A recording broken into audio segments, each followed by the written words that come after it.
The Blackwell Building, Wednesday, 9:15 a.m. Why are you standing so close to the printer? The paper's so warm when it comes out. Oh, thank God. I thought I was the only one. Oh, this place is freezing all the time. I know, right? So I'm not the only one? Ladies, if you have time to be standing around, you certainly have time to be working. Don't you have anything you could be doing right now? Yeah. Like maybe have a core temperature of more than 65 degrees. It's so...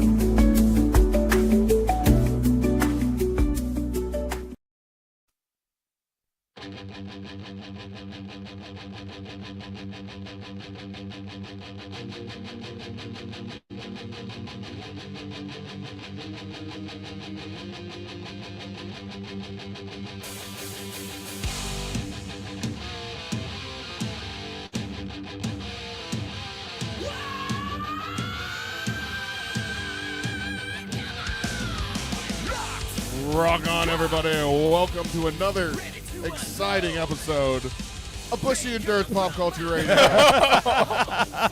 I'm your announcer, Owen Money. That over there is the co-host, or one of the hosts, Dirt McCoy. Yes, sir. And over there is Bushy, the man. Hey. Dude, I take a week off, and you guys go, like, national and get all this, like, press and then change the name of the show. What the hell? What the hell? If anybody doesn't know, check out our YouTube page. Like and subscribe. Smash the buttons. I don't know what all that shit means. Just like us and follow us. We should say that at the start of every show. I know. I was thinking about that while I had some time off. And if you know Dirt McCoy, and if you have him on Facebook, go ahead and call us to the show that way, just randomly. Just right in the middle of the show. If you have randomly, anything to just say. interrupt the show, yeah. And you can also email us. I'll probably read it in like 2 weeks, but PCRadio69 At gmail.com. Who cares about that? Just call Dirt, you know. Man. Aaron Fector was on the show last week. Gave you guys a call. Yes. You guys got blown up from that. I mean, it's a fucking incredible. Good job, guys. That was a fun show, man. It was awesome. I'm going to take more time off.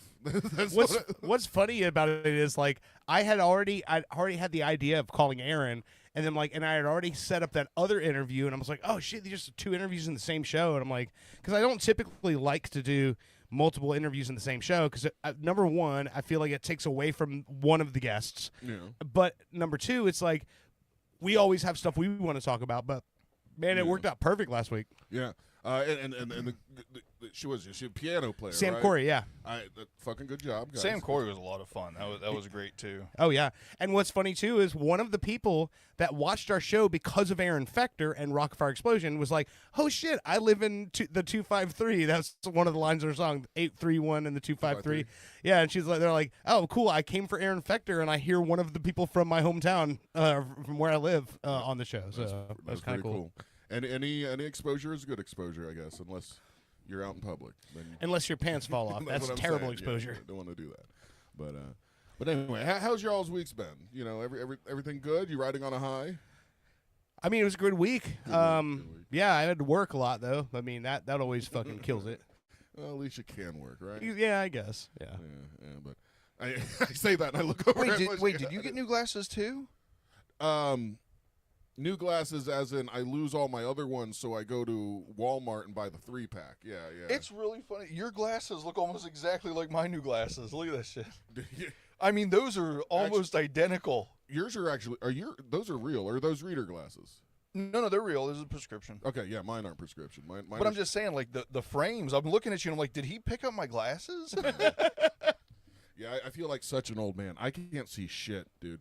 I went to a funeral today, and I saw some people that I hadn't seen for a long time, and one guy was like, man, I need your number, and I'm like, I don't have a business card on me. Let me put your number in my phone, and I didn't have my reading glasses on. Oh. Doomed. Exactly. I thought I was like adding a contact, but I guess I was just searching my messages, and I typed his number in, and I thought I was hitting save, but I was hitting search. I didn't save his number at all. It kind of sucks, but Man. I go through that with the gaming stuff. I'll take my glasses off to rest. They get annoying on your nose after a while. So I'll take it off just to take a little break, and then I'll go, I'll just pick this up and do this one thing without my glasses on. No, I won't. dude, it's getting so bad. And for those younger listeners that, it hasn't happened yet, like I used to be, and I would think, man, I'm so glad my eyes are perfect. It's going to fucking happen. Don't be naive. Don't be naive. It happened to me in 6 months. I did not think it would go that quick. And it rapidly happens. Like a year ago, I would sort of need them. And if you go back and watch this podcast or radio show from the beginning, I get a lot of people saying, "Why do you call yourself a radio show when you're a podcast?" I think if 'Cause you're we're live, old. well, that, and if you're live and willing to take live callers and stuff like that, I think that's more radio than that podcast. That's Well, also, I mean, pre-recorded. both you and I both come from a talk radio background, and it's. I feel like a podcast is something where you get together and you record it and you edit it and you present it the way you want to present it, and we don't do that. We do it like a live radio show. We do a radio show and we just cut the commercial breaks out. Yeah, and if we fuck up and say something stupid, you're gonna hear You're gonna hear it, I yeah, hate to yeah. say it. And Yeah. There's a lot of that for me, so enjoy that. But I don't know where I was going with that, but I did mention earlier when I went to a funeral today. I mentioned a couple weeks ago I had a close. He's a friend. He told me once he looked at me like a son. But he was a guy that worked at the I would university. hope you would consider him your friend then. That's the thing. I never understand where the work relationship ends and then like they actually like you as a person. You know what I'm saying? I don't understand where that. Yeah.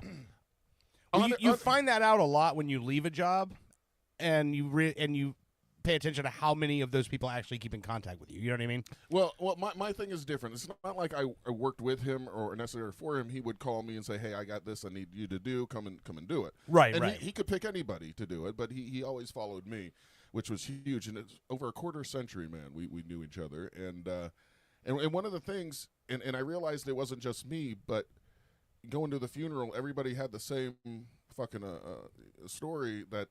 Whenever you started talking to Bob, you couldn't get away, and that was the thing. Like I would know that I have this amount of work to do at his place, but dude, I got to schedule twice the amount of time because once I try to leave, he's going to talk to me for an hour, and he did that, and he's part of the reason why I started my own company because his support and stuff like that, and he suggested a certain type of decon machine for my work, which I went out and finally get. It unsolicited, mind you. It was like I was doing a job, I want to get home, and then he started talking to me how I was going to start a company, and then he's like, "Hey, here's a decon machine. You should look at this." And it would look good. I got it, and because I got that opened up doors to NASA and a couple other places, and just the man was amazing, and he was loyal, and when I heard about his death, it hurt me. It made me sad, and I'm like, but should I go? I'm friends with his son. His son is about my age, and he kind of does some of the similar work. But I've known his son for as long, and but I'm just a worker.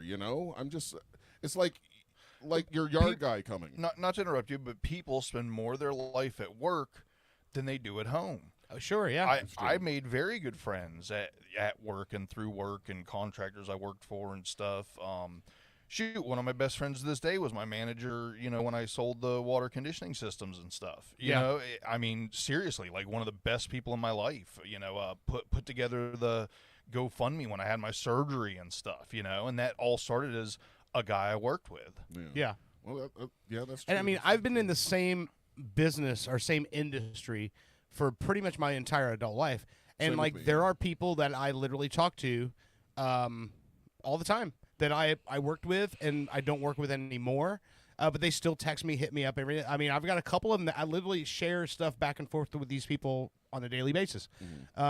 So it's one of those things where, especially being in such a niche industry that you're in, I'm sure you run into, you bump into the same kind of people all the time. So if you got one that sticks out, I mean, there's a reason for it.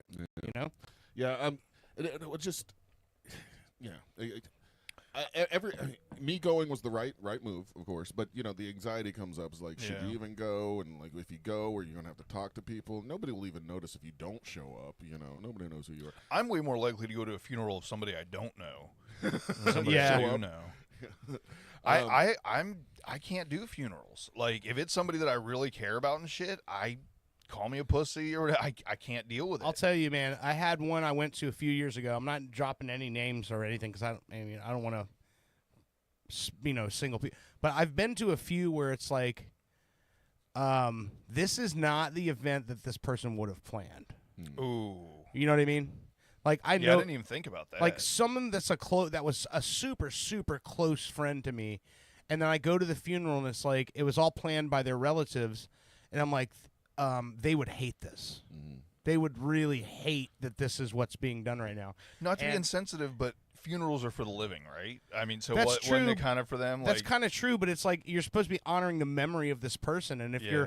you're honoring it in a way that they had no connection to at all, like that's what kind of sucks odd. about it. You know what I mean? Because then it's like, oh wow, their family didn't know him at all. Oh, and it was an open casket, and they have him dressed in a way that you're like, oh, they would Oh. never Like a never suit do and this. tie? No, it was just uber Catholic, Oh, okay. and I'm like, and this is not the person that I knew. Like they got him holding rosary beads and shit. Yeah, like that's in not. in class or a traditional christening, like Oh, my and it was not. I mean, and the thing was like that particular one is what made me make the decision that I'm gonna start planning my own funeral, and so that. I haven't done this yet. Here's the thing. That's how like not serious I am about this, but I am kind of serious about that. I want to put together an entire funeral program and save it on a disc and put it in an envelope and say, not to be until I die. Here's my funeral. my plans. And if you guys don't fucking go along with this, I will haunt the fuck out of every single one of you. But like, I want to sing the fucking song that at the end of my funeral, and it's gonna have a fucking sing along, follow the bouncing ball, and if you all don't say cocksucker, fuck it, I'm haunting you. I'm gonna do a escape room, but one of the rooms is gonna have my body in it, and another room is gonna have a casket, and you guys gotta. The whole point of the game is to get my body to the casket. That is awesome. Because I made the joke a long time ago that I wanted to live long enough where animatronics were cheap enough that everybody could afford them. Because I'm like, I want to shake hands at the door, and then when everyone's seated, walk to the casket and hop in. Yeah, Gross. I think that would freak people out. I'm sure it would, but that's the reason. Fluid I mean, dropping out. that's why I'm doing it. I don't want this to be like, come on, this is not your run of the mill thing. I want fucking pyrotechnics. I want the guy from the Chicago Bulls. Dearly beloved, we are gathered here today. Well, here's what always gives me anxiety: is do you want people talking at your wedding? Do you want just an open mic? That's kind of what I want. Is I want an open mic. I want anyone that's there that wants to talk to be able to sign up and go up and talk. What if 2 people go up and talk? I don't care. Yeah, I want everyone to go up. In fact, I don't even care what the topic matter is. Like, talk about the dumb shit, talk about the stupid shit, talk about the shitty stuff I did, all of it. I want all of it there. Like, look, a life is not just, because that's the thing is when someone dies, people are like, oh, this beautiful individual. I'm like, number one, I saw the picture, and I'm like, these people. All you have to do to be beautiful is go missing. All of a sudden, you're beautiful. You know what I mean? Like tell the true story. I want the fucking real story. I want everyone to talk about the real shit. Yeah, like when people tend to die, like whoever's left over, like the widower, like my grandmother. Yeah. She used to complain about my grandfather when he was alive all the time, and yell at him and stuff like that. But now that he's been and gone, I mean, she talks about him like he was a priest or something. Like Well, that's normal though, because that's like when you've been with someone for forever. Yeah, you're gonna have those things that that bother you and that you complain about. But the fact of the matter is, like, their lives were so intertwined that there's no way that she can't have that that reaction now. When they opened up the mic and at this and asked for people to come talk and stuff, like, and nobody jumps up right away because I guess people are being polite. Sure, Please, yeah. please tell me you plugged our show at the end of what you said. I didn't up the talk. No, that was the thing. That I'm not a public speaker at all. I know I do this bullshit, but I really am just hanging out with you guys. I'm not. I appreciate everybody listening, and I hope you enjoy the show and get something out of it. But I'm doing a show for you two right here, and hopefully everybody else will enjoy it. But I'm not a public fucking speaker, and so I start getting anxiety when nobody's raising their hands or going up there, and I'm like, oh shit, I'm gonna have to do this. I'm gonna have to save this goddamn funeral. You're like pumping yourself up. Okay, Owen, this is your moment. But then I'm saying, no, you can't talk. You'll go up there and you'll be like, oh, blah. And there was a couple people that did that, and good for them. And I just You go up and tell the story about the decon machine, and everybody's like, what the fuck is this is he dude talking Yeah. about? So you got to be this one machine. Yeah. Bob helped me get to NASA. Thank you. Right. What? What the hell? Can I just tell what when he talks about not being a public speaker, right? So this is 25 years ago. So we were playing at Miss Monster, and I had gone to, and this was at a time when Owen was kind of working as our band manager, like he was booking us and stuff, and I didn't know what I was. and we're playing at Miss Monster, and what we had done was we got these big ass garbage bags, and we'd filled them with like beach balls and shit like that. And what we wrote on them like with a Sharpie, like with the band name and all this stuff. And so, I mean, everybody in the crowd already knew who we were, but we were trying to do something fun. And so, like, while we're Little on extra. stage playing, we were having beach balls kicked off the stage, like into the crowd, and they were bouncing around all over the place.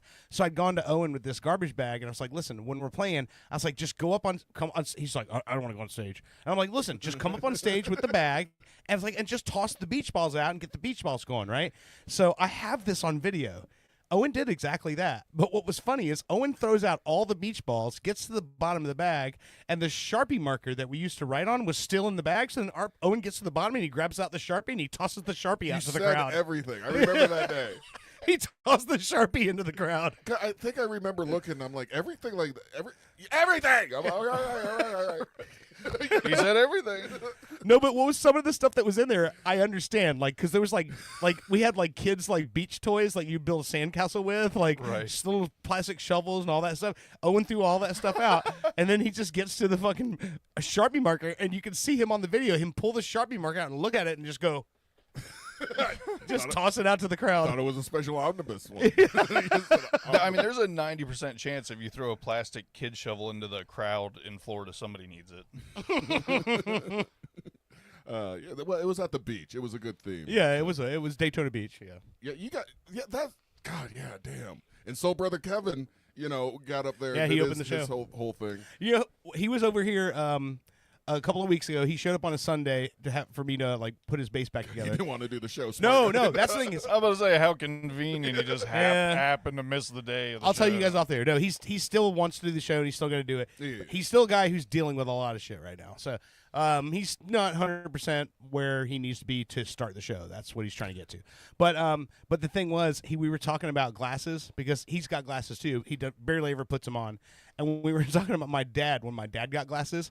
Because it was when we were working together at Classic Chevrolet, and SBK was talking about. He's like, "Yeah, man, when your dad got them glasses, like he was like ashamed to pull them shits out." And he's like, because he thought that was the sign, like you're old now, because Yeah. you need glasses. And he's like, man, your dad would turn his back and pull them glasses out of his pocket and throw them on like he was whipping his dick out or something.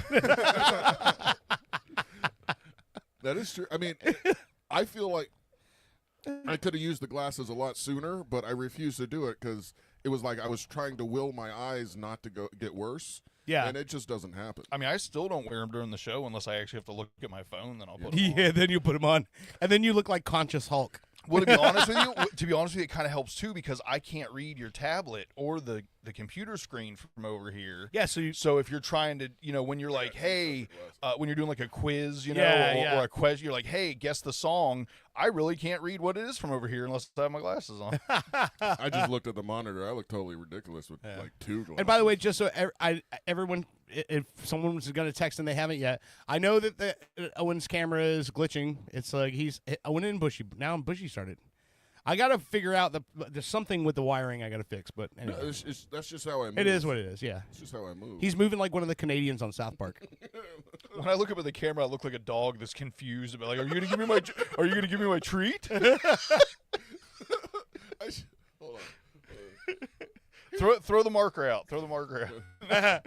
Here you get a little bushy. Am I looking down there? Bushy. Oh, that's right, because you're above me. Okay, never mind. Everybody watch live. This is going to be great stuff. So. Right. Anyway, so yeah, fun time this morning in a funeral. His body wasn't there. It was like at a civic center or something. Yeah. It's kind of weird. I've unfortunately been to a lot of funerals in the past like 6 or 7 years, and only one of them, like the body was present. Yeah. And it's definitely, I mean, and I've never really been squeamish about shit like that, but like, it was definitely off-putting, like, you know, when shit like that happens. Well, they did something at this one which was a little. I didn't know how to feel about it, but I'm at the end of the service, or when it was coming to a close, they mentioned we know everybody here love Bob, blah blah blah. And as you're leaving, there's a couple boxes back there with some of his CDs, some of his records, some of his books. Oh, that's kind of cool. They said, go ahead, take a look through it. If you see something you like, take a piece of Bob home with you. Well, no, here's the thing. That's kind of fucking awesome. I think never it's heard really that fucking before. cool. Like yeah. that when you said that no, here I'm not going to do that because I love my all record collection, I already know who it's going to go to. It's going to go to my brother. It's going to go to Jeff.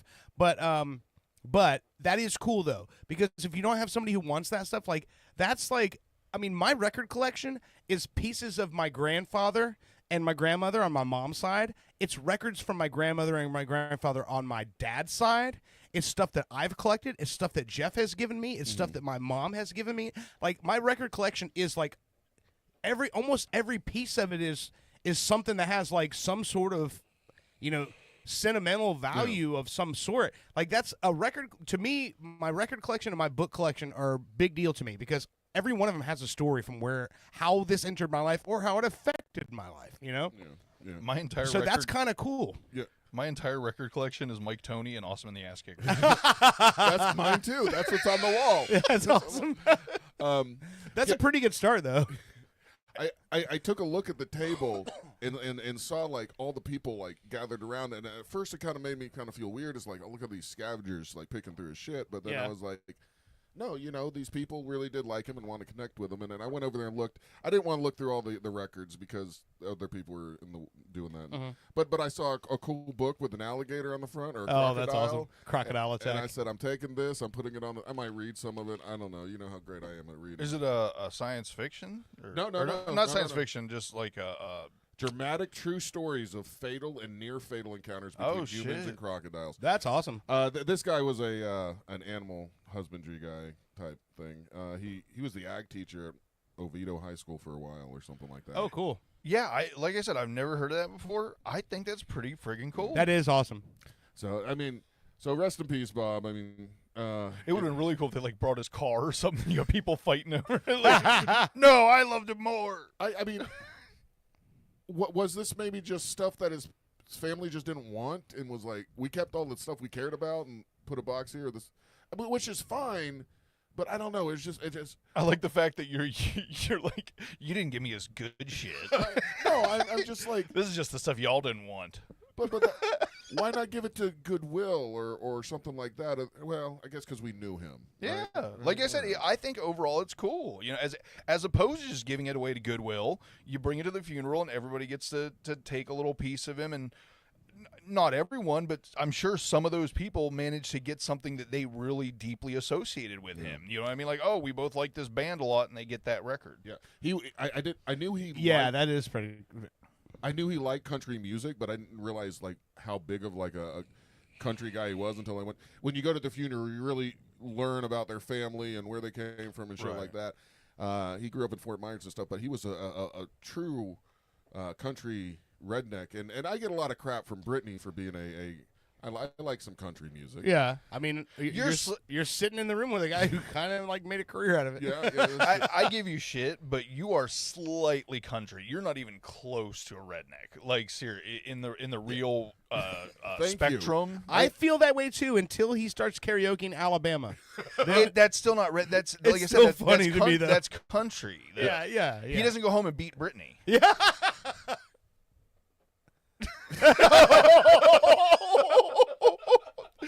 That was the best joke you've ever made on this show, and you didn't say a fucking word. Oh, that was I know. great. If there's any beating going on, she's beating the shit out of me. But I mean, it doesn't happen. That was so good. No, I wouldn't lay a hand. No, the way I feel about that subject, not that I was going to go there, is it's not fucking worth it. Just leave, man. It's not yeah, worth it. exactly. Yeah. Anyway. No, all jokes aside, like every time I hear That like was something beautiful. like that, I'm like, yeah, well, I don't understand. Like, I still don't understand how people get to that point where I'm like, you're gonna like physically abuse somebody. I'm like, you have the free will to just get the fuck out. Just You guys leave. are thinking about it wrong. I love somebody so much I'll hit them. Oh, Jesus Christ. Fists of love. Well, on the way home from the memorial service, I did decide to play some country music. I typed in Spotify cowboy songs, good Yeah. cowboy songs, and of course Charlie Daniels Band came on. Oh yeah. And did you know they made a remake of a certain song? Oh, let me cue it up here. Pumps in a butt. No, not that song. Oh, it's coming up. Come load. Skip. All right, here. Tell me if you know what song this is.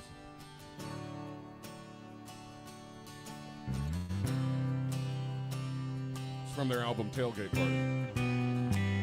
Sounds familiar, right? Yeah.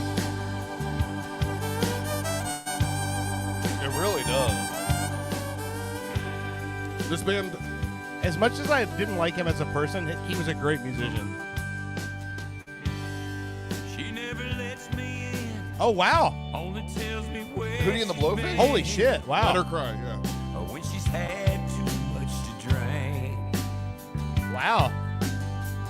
Then I say that I don't care, and then I run my fingers through a long hair, and then I pray to God, you gotta help me fly away.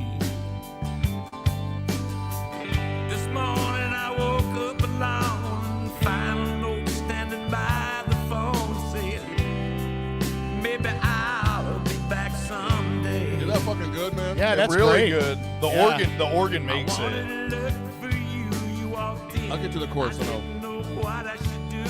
I sat back down, had a beer, felt sorry for myself. Said let her cry. I got a little bit of chills. Yeah, no, I just got goosebumps. That's great. And that's one of those songs I feel like is dangerous to remake.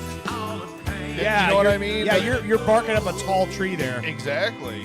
Killer, bro. I just got goosebumps again. Yeah, that's great. That is great. So, Charlie Daniel, not your favorite person? He was. Here's the way I'll put it. He politicized his career to a point where there was a long-standing time there where you could not a new Charlie Daniels song could come out where he wasn't barking at someone of a foreign nature or turning it into the pride of the red, white, and blue and stuff. Too And he much lost. politics. He lost Yeah. all of the like stuff that made him charming in the first place. I think. You know what I mean? It was just he was one of those guys who let politics take too much of a role in his music, and it just made it not fun to listen to. Well, Well, I And then told he- you, I try to avoid all the politics, and then even myself, just the last month or so, I kind of fell down a little bit of a rabbit hole, and I had to pull myself back out of it. Yeah, it's really tough to right now because it's one hard. I liked one video, and I didn't even think about the fact that it was like kind of a political thing. I just liked the debate, so to speak, the intellectuality of it. And then boom, every other fucking video is Oh. some right wing bullshit. We got breaking news. uh-oh. Owen, Yes? the Florida Gators come from behind a 10-point deficit to beat Texas Tech and advance to the Final Four of the NCAA March Madness tournament. This is basketball, right? Florida Gators, yeah. Yay. No, I I thought mean, you you're were- a Gators. You're a Gators fan, though, right? I like football. Okay, but still, Yes. because we're talking about Florida Gators in NCAA basketball. You should This is a That's huge. yeah, it's huge because they're not a They were school that's never known that for good. You're basketball. right, yeah, you're right. and they're now in the Final Four. That's fucking awesome. They're Yeah. the Final Four. Yeah, That's big time. They're in the Final Four. Wow. Literally, they're 2 wins away from a national championship. That I kind of get a little chills, not because I care about basketball or other sports other than Buccaneers. Yeah. But but Bob, he was a graduate of the Gators. He was an obnoxious Oh, wow. Gator fan. That kind of makes me feel good. So with his passing, as there's always some kind of storm that comes into your life. Yeah. Well, the point guard for the Gators right now is predicted to be one of the top 3 draft picks in the NBA draft coming. Shit. Like, yeah, it's huge. But okay, real quick, I want to say this. So the reason I'm wearing my jersey and my hat today because this is opening weekend for baseball, and yesterday Spring was training, right? no opening day. Like the season has officially Spring training started. is already over. Yeah, the season started on Thursday. Half the teams playing Thursday, half the teams played yesterday, and now they're all back on a full schedule. But yesterday was the first Rays game. Now Tampa Bay, their stadium was destroyed in the hurricane. The roof was torn off of it, so they're playing their regular season games this year at George M. Steinbrenner Stadium Across from in the Tampa on Dale Mabry. Yep. It's the New York Yankees spring training home. So they rebranded the whole stadium for Tampa Rays. So it's a very intimate. It's tiny. It's a lot smaller. So this year, and I love the Rays, and I mean everybody knows that they're not expected to really do a whole lot this year because we basically started rebuilding last year, traded away some guys, and what we're doing is all of these like top prospects that we've been farming for the past like 3 or 4 years, they're all up now, right? So we've got a bunch of guys who are making their MLB debuts, a bunch of guys who are like coming up to the big time for the first time. I'm excited about it because I look at the lineup and I go, this is a lineup full of straight killers. But no one sees any Aaron Judges in there. They don't see any big names, so they think, oh, there's a bunch of rookies. So yesterday's game, we're playing Colorado. We're losing 2-0 all the way up to the 7th inning. And in the 7th inning, the Rays score 2 runs. We tie the game up. So in the bottom of the 9th inning, this guy steps to the plate. It was his second he came up last year for like 3 games and was sent back down. He was the 2024 AAA minor league MVP player of the year, Cameron Meisner from Missouri. And he comes up to the plate, bottom of the 9th inning with a tie game, and this is what happens. Vodnik still in the game on the mound for Colorado. And Cameron Meisner gets into this one, a long drive deep to right. That baby's gone! Home run, and the Rays win it 3-2. It was a walk-off home run. Cameron Meisner. His very first home run as a major league player. Look at the team. Is that Orlando Health as a sponsor? Yeah. I need a charge bar. Yeah. Jesus Christ. I hope they have his interview at the end of this because he's from Missouri, so he's got a really strong accent. Missouri. And what he said is so funny. I'm hoping it's on here. Hang on, let me just go for it if they show his interview. Because what he said was, the lady asked him, she goes, what were you it's not going to be on here. But anyway, they hit him with the Gatorade and all that stuff. Yeah. But what's funny is he's got that Forrest Gump accent. No. Yeah. And he said, and she goes, well, how are you doing right now? And he's like, well, I never felt my heart feel like that before. And he's like, my heart started beating real fast, and it still hasn't slowed down. I don't think it's going to be normal for a little while now. Baseball is as baseball does. There's pop-ups. There's, I don't know, grounders. I can't do it. Life is like a walk-off home run. Never know if you're going to hit. Yeah. Oh man, it's funny because I just looked for it to see if I could find it, and I can't find it. But no, it was so funny because when he started talking, and I texted my brother, I texted Jeff, and he's like, dude, that was the greatest post game interview ever. And he's like, she's like, and I'm used to Trisha Whitaker being our sideline reporter. She just took a job with Apple TV, so it's Ryan Bass.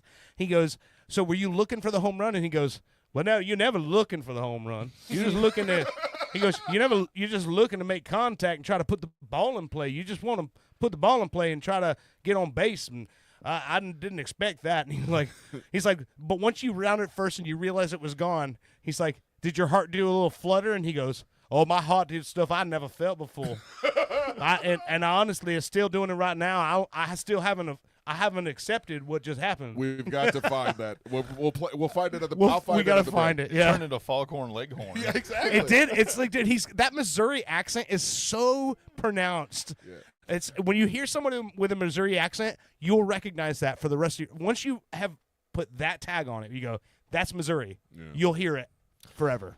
Well, all right. Yeah. Well, let's take a break. But when we Okay. get back, I have the hottest comic book right now on the shelf. That's great. It's selling for over $20 right now Really? on eBay. Yes. Really? The What's the cover Sticker. price? $9?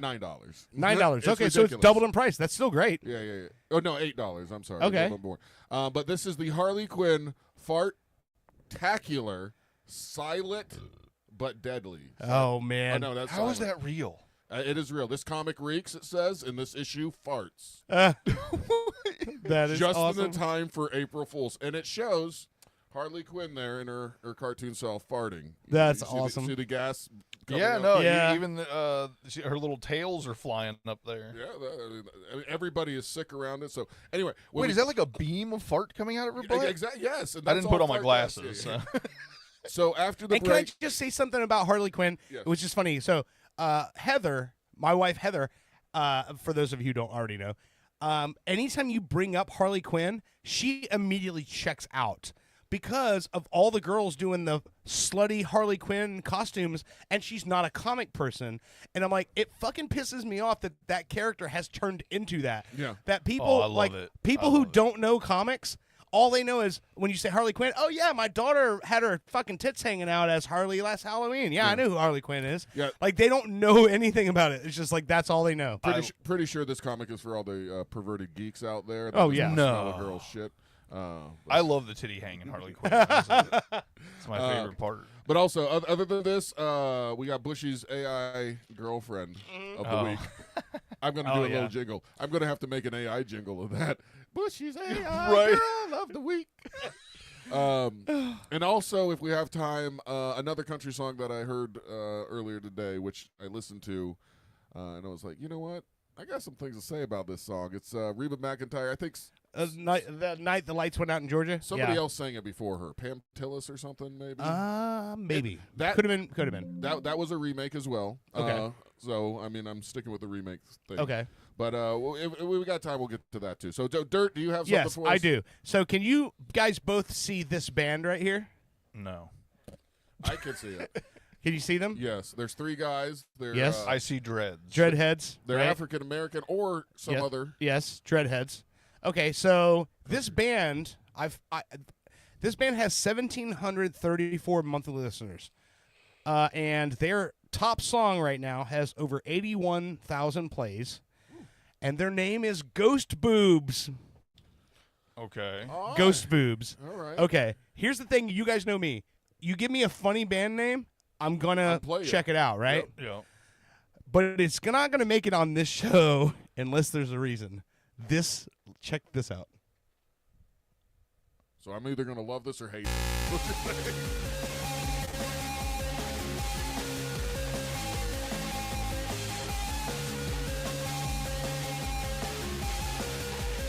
It almost sounds like Sonic Youth, right? It is, yes.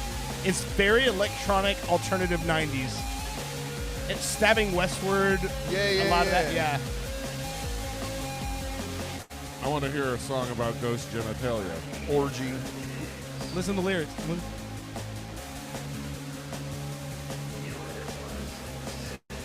I can't hear you. Exactly. Exactly.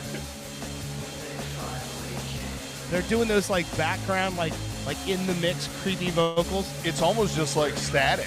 Yeah. It's like the white noise of it. Are all their songs like this? They're all very electronic rock. I dig it. 'Cause there's not a lot of people doing this. Exactly, I love it. That I'm aware of. As soon as I played this first song, and I'm like, this is amazing. I love it. They're playing live instruments with synthesizers and sequencing. Wait, I'm gonna feature them all fucking night tonight. I'm down. I dig it. Yeah, I think it's amazing. And dude, 1,700 monthly listeners. In the grand scheme of things, not huge. But for an independent artist right now, with a sea of bullshit for people to wade through to find you, that's enormous. Yeah. The fact that they don't have lyrics is kind of cool. This sounds like good music for like doing a commercial. They do, but too. it's ambiance. The lyrics are ambiance to the music, you know? Not that I recommend this, but this is driving on acid music. There's this funny video that's going around right now of a guy on acid, but he's at the Sphere in Las Vegas. Yes. And all of a yes. sudden, boom. And he's like, And he just keeps going and keeps going. I'm like, oh, I've been there. kids don't do drugs, but I might do that just for that. All right, so let's take a quick break. Where's my mouse at? God damn it, my mouse is lost. I really dig these guys. Yeah, I do. I love it. I think that what it felt like to me is that this is like a it has a feel, like a very electronic feel to it. But it also has a very like It's it's 90s alternative rock. It's almost like it's like electronica Deftones, kind of. Yes, absolutely. All right, let's take a quick break. You're listening to Pop Culture Radio. We'll be right back. Frozen.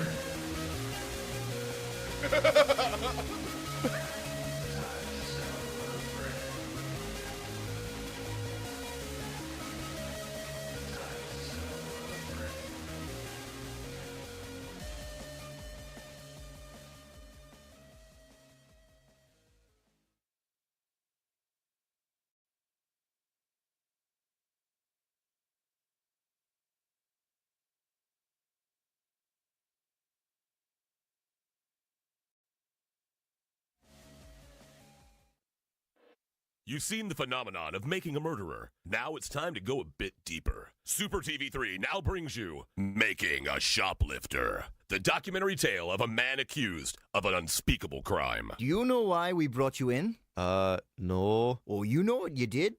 No. You stole something. I ain't stole nothing. What was it? I ain't stole nothing. Yes, you did. I bought this with 2 quarters. I had 'em the whole time. What did you steal? Nothing. The riveting drama. I don't know who planted them crumbs on me, but they don't want me out of this security booth. The shocking admission. Hey, hon. Yeah? What you doing? Nothing. What you doing? I don't know. Yeah? Well? I don't know. Yeah? You know. Well, what they got you there for? Yeah, I've been sitting here about around 18 minutes. Ma, I really have to pee. You at the mall? Drama unhinged. We have the evidence, the surveillance tape. Your Honor, he stole a bag of bugles. I hate bugles. Sir, you are currently wearing bugles on your fingers. Playing witch fingers don't make me guilty. I just like to have a good time. In a new 18-part series, Making a Shoplifter. Don't miss a single second. Only on Super TV3. Take things to a new level of ennui with the first annual French Riviera Games. Events include cigarette smoking, depressing filmmaking, scouting, esoteric performance art, and moustache. Fun for the whole family. we will have disinterested mimes that will challenge your child's sense of existential security. And a bounce house. A special appearance by over 50 Serge Gainsbourg impersonators. And Jean Reno. Check out our midway games and events. And Baguettes. the French Riviera Games. Where the wine flows like the river Rhone. Coming to an empty field near you. Now, from Future Entertech comes the latest killer app, Sicker, taking care of your tomorrow, today. Call in sick while avoiding accountability. I couldn't believe it. I had this super hot guy stay over, and I just couldn't even. All I had to do was answer a few simple prompts. Dear boss, with my deepest regrets, I, Angela. am unable to perform my duties today due to I don't know. I'm sick. Stomach, headache. I'm sick. sincerely Angela. Sicker's patent pending algorithm is designed to get you a hassle free day off whenever you need it. I woke up with a case of anal glaucoma. You know, I couldn't see my ass going to work today. Let me tell you, sick is a real life changer. Dear boss, with my deepest regrets, I am unable to perform my duties today due to Johnny, you gotta get her here. See what this hand does. All right, let me get a shot. Shot for everybody. sincerely Sicker, taking care of your tomorrow, today. If you think having fun at the sports game is sitting on your hands, you need to call me, Jake Berman. Hi, I'm Jake Berman, and I've been getting under the skin of professional ball players the world over for decades. And now, I want to teach you how to heckle like the pros. Cheering on your home team away from home? Hey, do they just breed losers here? It's like this place is a toilet bowl. Or trying to impress a date? Stop. You are Just so stop. Please bad. stop. You're Just such stop a right now. loser. I God, I don't gotta know why they even You know pay what? you. Don't call. I'm Jake Berman, and the next time you go to the ballpark, you'll be that guy. Call 415-2399-878-61515. Again, that's 415-239-878-61515. Jake Berman, 415-239-878-61515. I want you to be that guy. 415-239-878-61515. Then pound 10. I'm Jake Berman. In a world of journalistic excellence Can I get your opinion? comes a man with no formal training. How do you feel about Crap Newberg? This is Fritz on the Street.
The twilight years are the best years of your life. But you might not know that if you're just watching TV. Hi, I'm host Chris Christopher.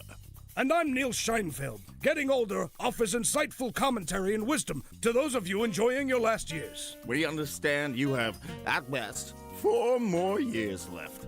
Getting older shows old people, not unlike yourself, doing things exceptionally better than you. Drop us a line to be featured on the next episode, and do it quickly, sooner rather than later. Time is a precious thing, and so is tuning in to Getting Older. Hey, I'm world-famous radio personality, Pinkman. You may remember me from your radio. I'm here to tell you about the newest app craze. It's called Pinky Man Go. Using the power of augmented reality, Pinky Man Go allows you to find real-life objects in the real world. Wow. I got loose changes. It was under the couch. Nice. You can trade that in for Pinky points, and then I can buy chips. Phone chargeroo. Oh my god. It was just there. You just unlocked a side quest. Now go find my phone. Okay. Guys, I just found Carkeezy! Perfect. I'm late for work anyway. Everyone get out of my apartment. Douchebags. Pinky Man Go! I love Pinky Mango! From the makers of Sicker.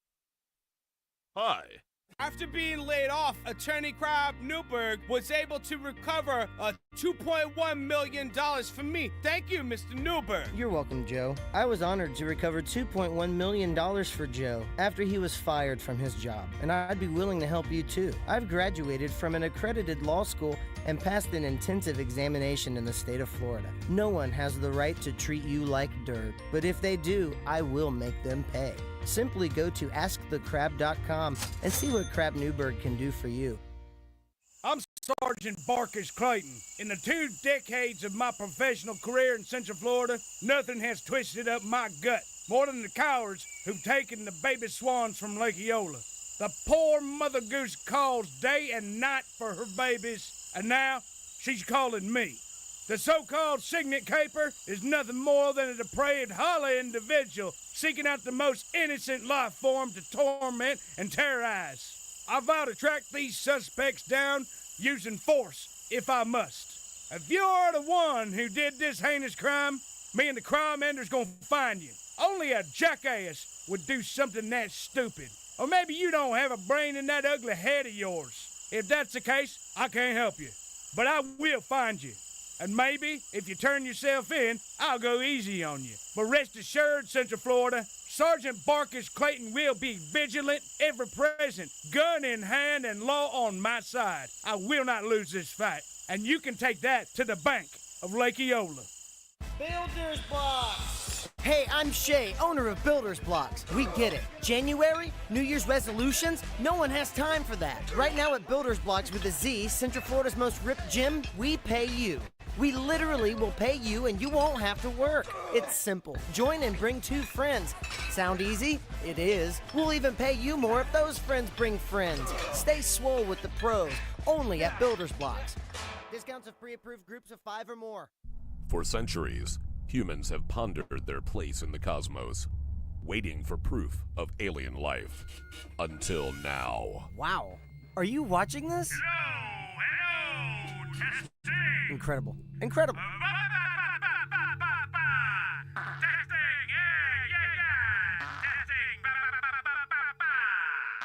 We listened. For the first time, they have made contact. We are not alone. Feels good to get this thing off, this helmet, yeah? This thing gets ripening, you know? I've been fighting in this thing. Fighting in this thing since Pluto. You know what that smells like? Fighting in this thing, it's just recycling in my helmet here. How you doing? But were we ready? Worldwide. Now leaving the European Union, that makes 12. Oh, the humanity. Hey, come here, pull my finger. Come on, pull my finger. I'm cooking up some hot chili here. Come here, come on, pull my finger. I got a hot one in the tube. Come on, pull it. Hi, Mr. President. Can humanity survive? He can't be intelligent life. Had we built that damned wall. Tune in to Fartificial Intelligence, only on Orlando's Super TV 3. From Fitcore, the latest development in sports rehydration technology. Boston Sports Chowder. You lead an active lifestyle, and you love a hearty chowder. Fitcore's patented ergonomically designed chowder flagon effectively replenishes vital body chowders lost during a hard workout. Creamy, powerful, piping hot. Boston Sports Chowder. Get you off of the bench and back in the game.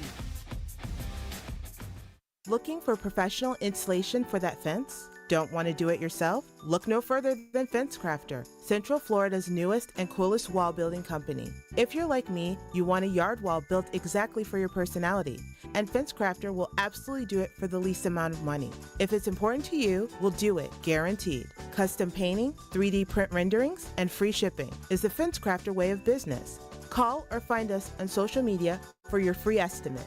Fence Crafter.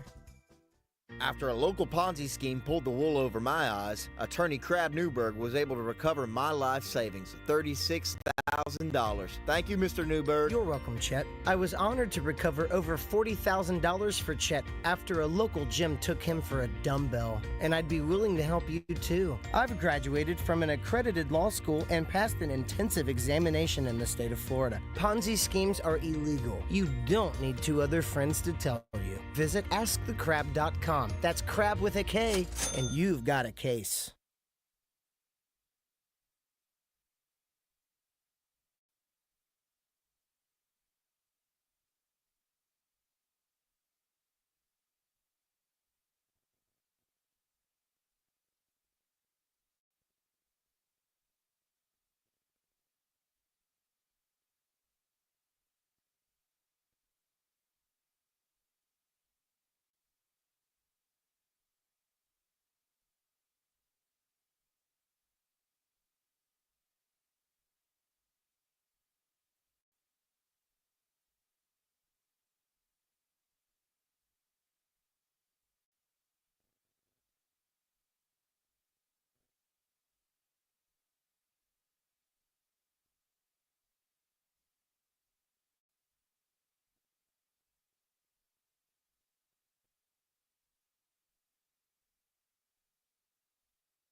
We've all been there.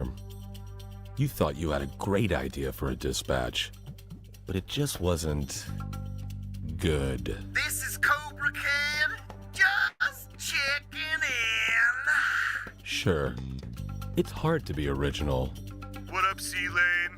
Sabrina, I love you, duh. Sean, you're a dick. You try writing a joke while you're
Welcome back to Pop Culture Radio. This is Ghost Boobs doing your song Roses. Orgy is another one they sound like. Kinda. Yeah, no, they're in that vein. Yeah, definitely. But they just they have such a unique sound to it, and that's what. And they're all playing live instruments with sequenced synthesizer tracks, which is. I really I like it a lot. It's nostalgia techno. Yeah. No, if this feels like an album that would have come out in the 90s and it would have been on like some DJ comp or something like that back then. You know? To be honest with you, if this would have come out in the 90s, it probably would have been fucking huge. Oh, yeah. Yeah, these guys are fucking great. Seriously, man. this is right up there with like the best stuff of that genre. Oh, sure. Oh, absolutely. Yeah. Yeah, and what I think I like about them the most, I think, is that from one song to the next, you don't know where you're getting. Like they don't give you like this, Well, okay, here's what we do, and this is what we do. As soon as that dropped, it was way more light. Than the last one, yes. And in the direction I thought it was going. I thought it was going to kind of go, and I went, ah. Right, yeah. Does that make sense? Yeah. Yes, it does, yeah. We need to work on another rap song, damn it. I really enjoy doing that. Yeah. I was actually just thinking about that the other day. So apparently we bit off a lot when we decided we were going to have 3 features on this song, and then all 3 of those features all have their own lives and their own careers. Yeah. So I think what I'm going to do is I like that other tracks I sent to you, but I have something in my head for another track. Okay. So, and then the other idea I had on the way over here today was why don't I actually go ahead and write another verse or two to that song, and we do the song as a Bushy standalone, and then do a remix, and then with do the them. remix Okay. with everybody on it. I'm cool with that. Yeah, because I really think that song is great. It is a great song, and I want to do it. I enjoy it. That I was having the only thing that I've had more fun doing than making that song was this show. You know what I mean? So like I really want to get back to that. Dude, and you bring up about me. You bring up about me being a rapper and so, and like I have a mental problem, as Owen brings up many times, where I will shit on myself, and I've kind of talked myself into the fact that is that a mental problem or a bowel problem? No, mental problem. Oh, okay. But so I've gotten myself to a point where I've like talked myself down, like, well, this song isn't happening because I suck, and so I want to get back to it because I think it'll be really fun, and I think 2 versions of that song would be fun. That would be great to have like that song, and then to have your version, and then do the remix would be fucking great. Yeah. And then, like you said, if you got another track that you made, I've got an idea for one, because the one I sent to you, that other track that not saying any names, but the other track I sent to you, the more I listen to it, the more I don't like it, and I think I can make it better. Okay. But also, I have another idea in my head, because I heard something the other day, and this like little melody line clicked in my head, and I'm like, I think that would be a good track for Let's Bushy, do so. it, man. Okay. Let's do it. Yeah. Do you have a subject or anything that you want to Or are you going with the same song? The party, everybody, whether you're big or little. Yeah. No. It'll be that song. It'll be It's that just song, I only have one verse. We can do it. Honestly, I only have to write one more verse. 2 verse Right, song? yeah. You know, intro, chorus, verse, Yeah. chorus, verse, chorus. You know, done. Nice. Get it done, man. I wanted something. I'm down. a long I'm time down ago. to do it. Yeah. I want to do it just because the first song was a lot of fun. Yeah. But It doesn't flex any muscle. When it doesn't really show what you're capable of. I rushed it, and it is not even close to the level of this next one that we've got. And I want to do it. Like This next I one's an think I anthem. actually really think it's good. It is and good. I don't think anything I do is good. So it's got to be at least a little good. Yeah. We'll write another verse and bring it to him. Yeah, we'll do it. Just do Yeah, it. we'll do it. Just do it. I'm down. Let's do it. Sweet. As long as it doesn't stink. No, I'm telling you, I think it's halfway decent at least. Well, as long as it doesn't stink like this. There's a segue. Nice. You like that? Stink like this comic book. You know, you guys talk to like a national celebrity with who's on TV and shit, and I bring you comic books that smell like shit. No, but what's great But it's is Harley that, Quinn farts. So. I know, but here's what's great about that. I'm opening it up. When this comic first came out, or when it was first announced, we talked about it on the air, and Bushy was saying, "Oh, Owens, this is right up Owens' alley." It's a scratch and sniff. So when the story first came out, they said DC was releasing a scratch and sniff Harley Quinn comic where when the scratch and sniff was her farts, so people could smell Harley Quinn's farts in the comic, right? I 100% thought it was fake. I did too, because they said it was coming out for April Fool's Day, but then it says right on the cover, just in time for April Fool's Day. So he just opened this bag. It may not be.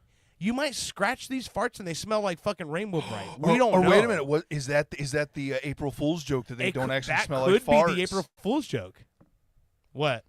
There's not one fart in here. Oh!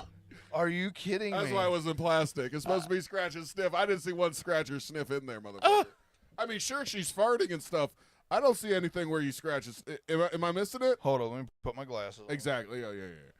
Motherfucker, they got us just in time for April's. You pay $8 to smell Harley Quinn's fucking dead food, and it's not there. It got very serious on this program. Gotham Museum Art presents Art of the Fart. Lascivious love letters. Malodorous medieval monsters. This is fucking genius. Flatulent fighters. There is a picture of two Asian gentlemen bent over and farting at a ram, and then the ram is bent over and it's pooping at the farting Asian men. Okay, try scratching the farts coming out of their asses Wait and a see if minute, it smells. hold on, I'm gonna scratch this here. You would it looks feel- like she's pooping. you Oh, would- that's ice cream. You would feel a texture or something for the sense. Right. Yeah, no, I mean, I'm not seeing any actual. That is the fucking joke. Fucking DC is brilliant. I mean, this is still pretty. They've got Harley Sure, it's Quinn coming out of the ass of a ram statue, a la Ace Ventura 2. Wait, no, she punched her way out with a punching glove arrow. Oh, well, this sounds good, actually. So I'm a little pissed off because I bought 2. I was about to say you're gonna be really mad when you find out the sealed version's worth like $200 tomorrow. Well, no, he has one. Yeah, you have I one bought that's sealed. 2. You have one that's still sealed, right? Yeah, and I was going to give it to the boy, and we were going to scratch and sniff together. But yeah. Way You- to bond you with your kid. Smell farts together. You didn't have to be 18 to buy this. No, why is there nakedness? This would be rated mature if it was a video game. They actually have a line of comics that come in bags, and it has a red label on it, mature. They have a kid-safe version, and then a more gruesome version that shows more blood and guts and gore. Really? Yeah. They're doing the all comics now? Certain titles like Wolverine. Really? Yeah. Okay. Yeah. And I got them, and it wasn't that much more gory. I mean, Huh. That's the way news to to make me. money. I didn't know they were doing that. Hell no. How am I supposed to get any thieving done? Or how am I supposed to get any thieving done like this? My bubble guts keep giving me away. And she's sitting on a bar stool, and her farts are filling the room up to about knee level, and everybody's running out of the bar. I'm. Hey, good job, DC, for getting me. April's Fool's on me. It's not that much of a. It says squish, squish, and it just has a fart coming out of her butt. Yeah, but you can't scratch it or sniff it, right? Hold up. You don't feel any texture. No, it just smells like paper. That is, God damn it! They got us. Hey, spoiler alert! There's no farts in the goddamn comic. he who smelled. Hell no! There's a dude on his hands and knees sniffing her farts. Yeah, that is awesome. James, get Joyce, get your nose out of there, freak. Pardon, simply enjoying your rather fragrant rump. Oh man, that's yeah. awesome. Well, this tush is reserved for people who haven't cursed me. What the fuck? This is almost worse than the Bushy's AI girlfriend. This is like as bad as anime. You can have that. That's yours, buddy. Take it home. Read it with your mom. I'll put it with my record collection. My first comic. She's got a onesie with an ass that talks. Yeah. That's and she farted and it filled up. Oh man. I love it. Maybe I will read the other one. Anyway, spoiler alert! Don't listen to the previous 10 minutes of your. I guess it's too late for that. I hope this doesn't cause DC problems with selling this issue. I'm sure it wasn't. But I wonder if there's like some of them don't have the smart fart smells, but some of them do.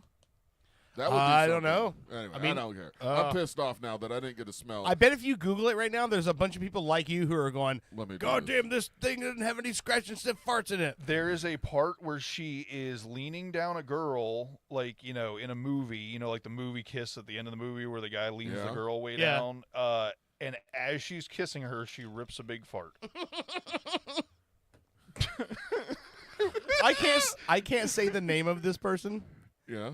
But somebody who I know who is and I want to right out say this is not anyone I've ever talked about on the show before, but someone I know who is an attorney, arguing their first big case, right out of school. They're arguing their first big case, talking to the jury, arguing this case, giving their closing remarks, and at the end, slamming their fist on the table and saying, and if you believe that, you must acquit, and then farted in a silent courtroom while they were pounding their fists. You're kidding me. Yeah, and they're like, I don't know what to do, so I just acted like it didn't happen and went right back to my desk. It was like, we got the win, but that was the most embarrassing moment of my life. You got the win with Just the wind. ripped a loud-ass fart in the middle of the courtroom. That's crazy. You must acquit. Yeah. It's like, you must acquit. I got a shit. But anyway, all right. Well, speaking of dangerous women like Harley Quinn who farts or doesn't fart or whatever, she screwed the Joker, which makes her pretty fucking dangerous. Is it just me? I find the shorts where the booty cheeks hang out the bottom like even sexier than say like a bikini. Like I like the small short. it's like that whole thing of like seeing something you don't think you're supposed to be seeing. You're not supposed to. Exactly. Yeah. But a bikini shows way more. But you're supposed to see it. Well, yeah, but like she wants you to see it. I got you. I've heard before this like women will will purposely have tan lines that are visible outside of the clothing they're wearing because when you see the tan line, that makes you psychologically you think I'm not supposed to be seeing this. Yeah, exactly. Yeah. I mean, I don't know. That's why some of those like porn videos with the step sisters and shit like that is so popular because it's like something you're not supposed to. It's taboo. See. Yeah. Exactly. That's what really gets you going. Not me. Not just taboo. Like tons of dudes on one chick. It looks like tons of dudes on one chick. Looks like a bunch of ants scavenging a dead carcass. It's not German. They're not doing it right. That's crazy. Okay, hold on. I have to bring this up because you guys just said that. It reminded me of so. I have a group chat of baseball fans that we're, a bunch of friends of mine. We're all baseball fans, and we watch all the games and we chat back and forth with each other. So at the Tampa ballpark, so Tampa's playing, like I said, in that stadium in the Yankees spring training stadium. Mm-hmm. So a guy who was he's a well-known independent wrestler named Drennan. He sent this, and this is an actual post from the Tampa Bay Rays page, right? And it says, "A tasty treat coming soon to Tampa Bay home games. Deli meat in a souvenir plastic Rays cup." It's literally a cup of fucking meat.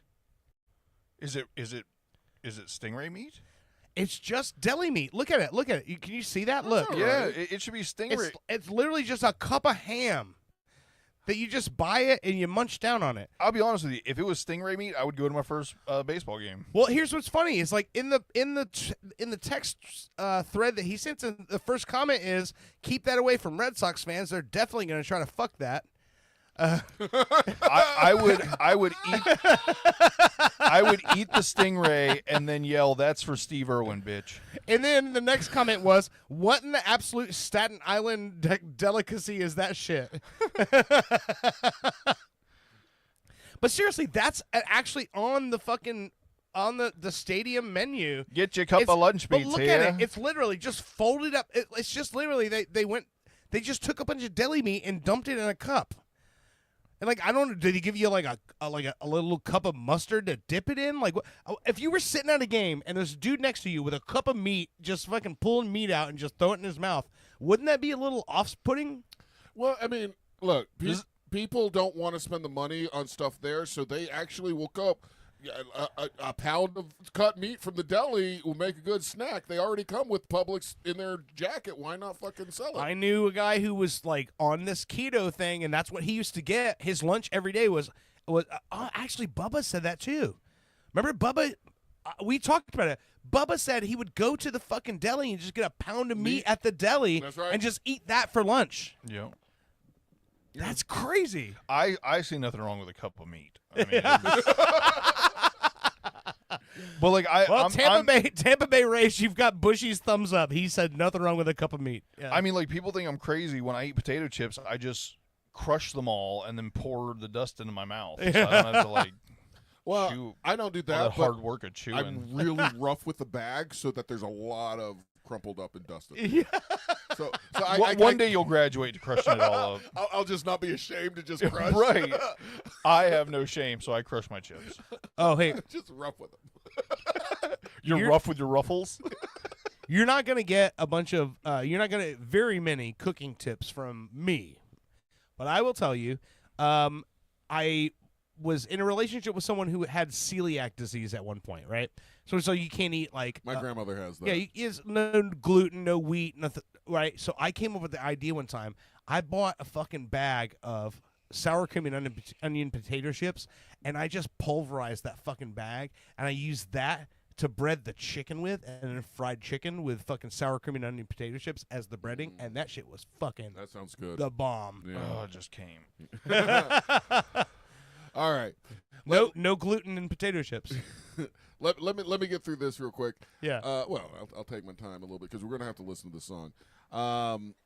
Speaking of bad girls and me listening to country music and stuff like that, here's a song by Reba McEntire. Actually, the original singer was Vicki Lawrence. Vicki Lawrence, Mama. Yep. Mama's Family. Yeah. Exactly. But I think sometimes remakes aren't that good, but this is a remake that like I'm not gonna play the original one because Yeah. Didn't cue it up. Okay. But I'm gonna you've heard that you're familiar with this Yeah, song. I'm familiar with it. Do you know this song? No. All right, I want you to listen to this song. It's one of the story songs where something happens and you got to listen to every detail, and at the end there might be a little bit of twist. Right. But just it's one of those songs that it's just iconic, and the way she sings it, it's kind of hot. But listen to what she said. First of all, there's nothing hot about Reba McEntire. Just saying. He was on his way home from Candletop. Been 2 weeks gone and he thought he'd stop. Oh, yeah, I've heard this. And have him a drink before he went home. Yeah, I actually used to like this one. This is old song, right? It's a like, good song. Well, listen, 92. He said, hi, Yeah. it's doing. Whoa, said, sit down, I got some bad news. It's gonna hurt. Here's your one chance fancy, right? Or Yeah, No. That's a different song. That's different about one, being yeah. a whore. Oh. This one is something different. Okay. Well, I've heard this song. Yeah. definitely. Well, we're gonna go through it here. Real All quick. country sounds the same. So this guy he's been gone for mind you, 2 weeks. It says he's been gone for 2 weeks. He came by before he goes to his wife or girlfriend. I'm not sure he stops by the bar. So right away, all the people, this guy probably doesn't care about his girl too much. He's been gone for 2 weeks. He's stopping by the bar. Like, why should I really care? And what is his best friend owns the bar, and what does his best friend have to tell him? I'm your best friend, and you know that's right. But your young bride ain't home tonight. Since you've been gone, she's been seeing that Amos boy said. So she's cheating on him already. 2 weeks. He's been gone for 2 fucking weeks. Now he got mad and he saw red. And he said, boy, don't you lose your head, cause to tell you the truth, I've been with her myself. Jesus. Everybody's getting that. This bitch is so busy. 2 weeks. 2 weeks. 2 weeks. So his best friend was with her, and she's out right now with somebody else. Yeah. And the dude he's talking to has been He's with like, her. hey, by the way, listen, hey, sorry, fella, I banged it too. Just so you know, all of us, the Just whole you know, town. yeah. So, and it's like the German porn that Bushy watches. She's probably in one of those bushy boards. And so, but here's the problem: the guy just got home from 2 weeks, and he didn't go to her. He went to the bar. So maybe that's the problem. I don't know, but let's keep listening.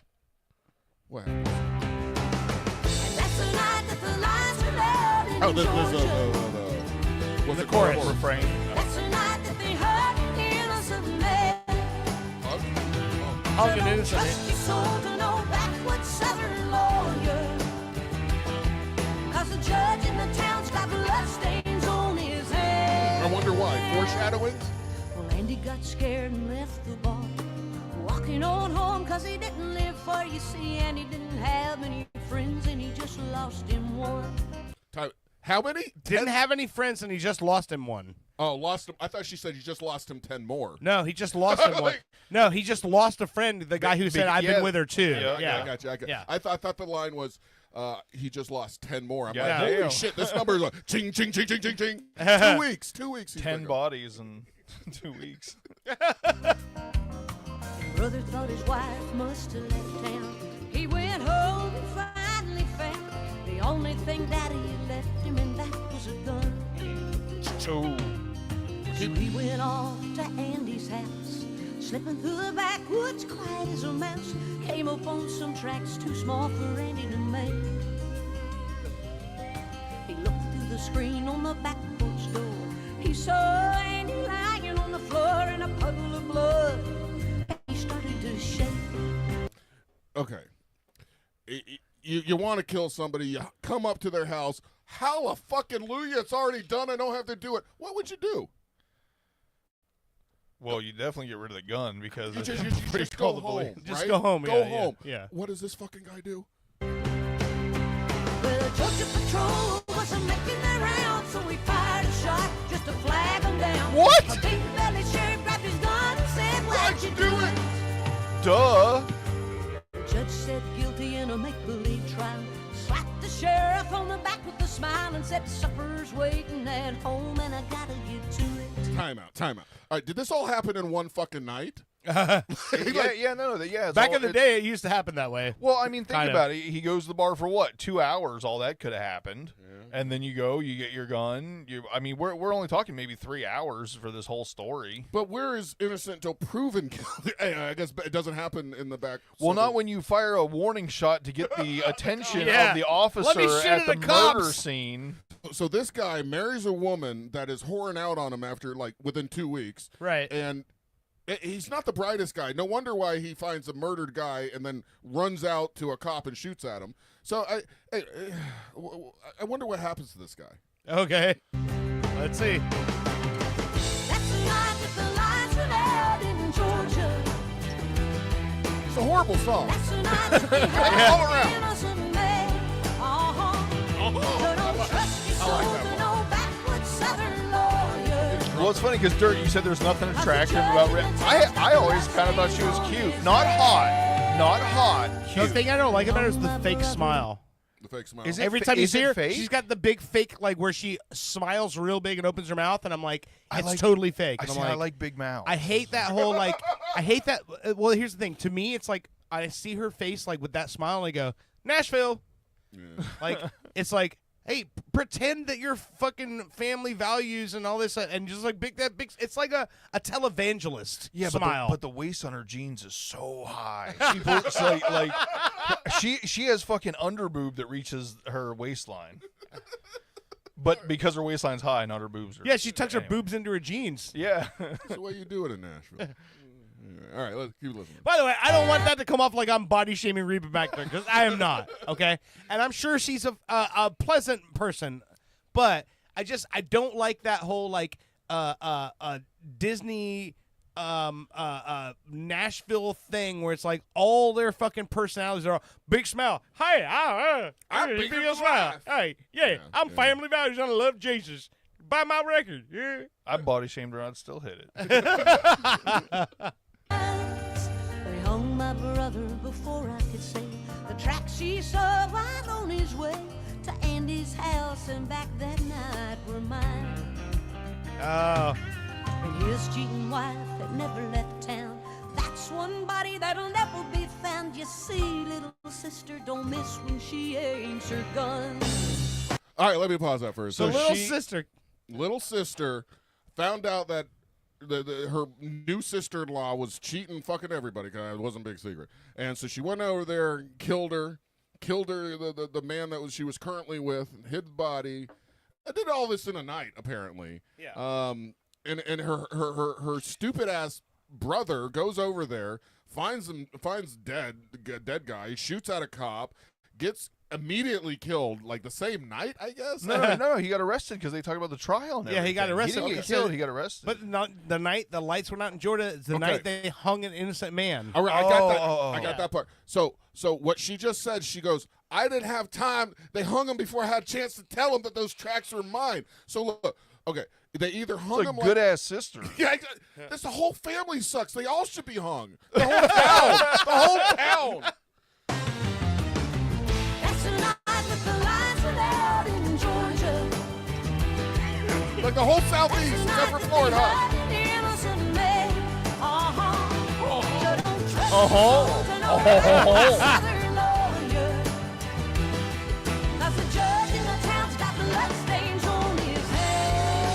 Let's wrap this up, Reba. Come on. Come on, Reba, baby. Take daddy home. No, okay, never mind. Anyway. Okay. I like the country song breakdown. Now I see.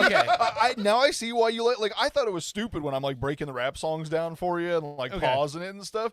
But no, I totally get it now. Like that's all because I don't pay that much attention to country music, and I like the breakdown. That was good. Okay, so I'm gonna break one down for you guys too. Break it on down. Because here's the thing.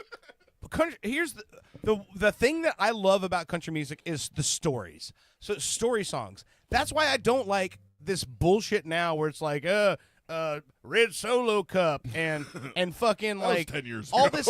It's still all of them now are like, oh, body like a back road. And then guys jumping around flexing muscles with backward hats. They drop N-bombs on fucking TMZ and they still have the #1 hit in country. Like it's stupid now. Now it's just like it's bro country. So this is a song from 1961, Johnny Cash, and this is a story song. My uncle. This is a story song.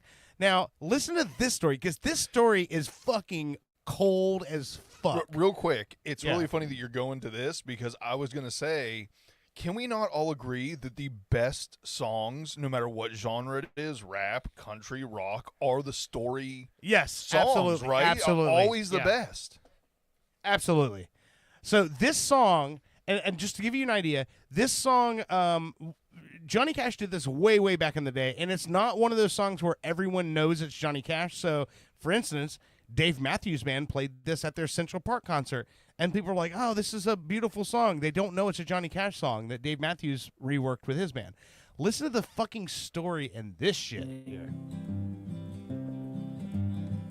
10 years ago, on a cold, dark night. Hold on. This is a re-recorded version. So just so you know, this isn't the original 1961 version, but listen to this fucking story. 10 years ago, on a cold, dark night, someone was killed 'neath the town hall lights.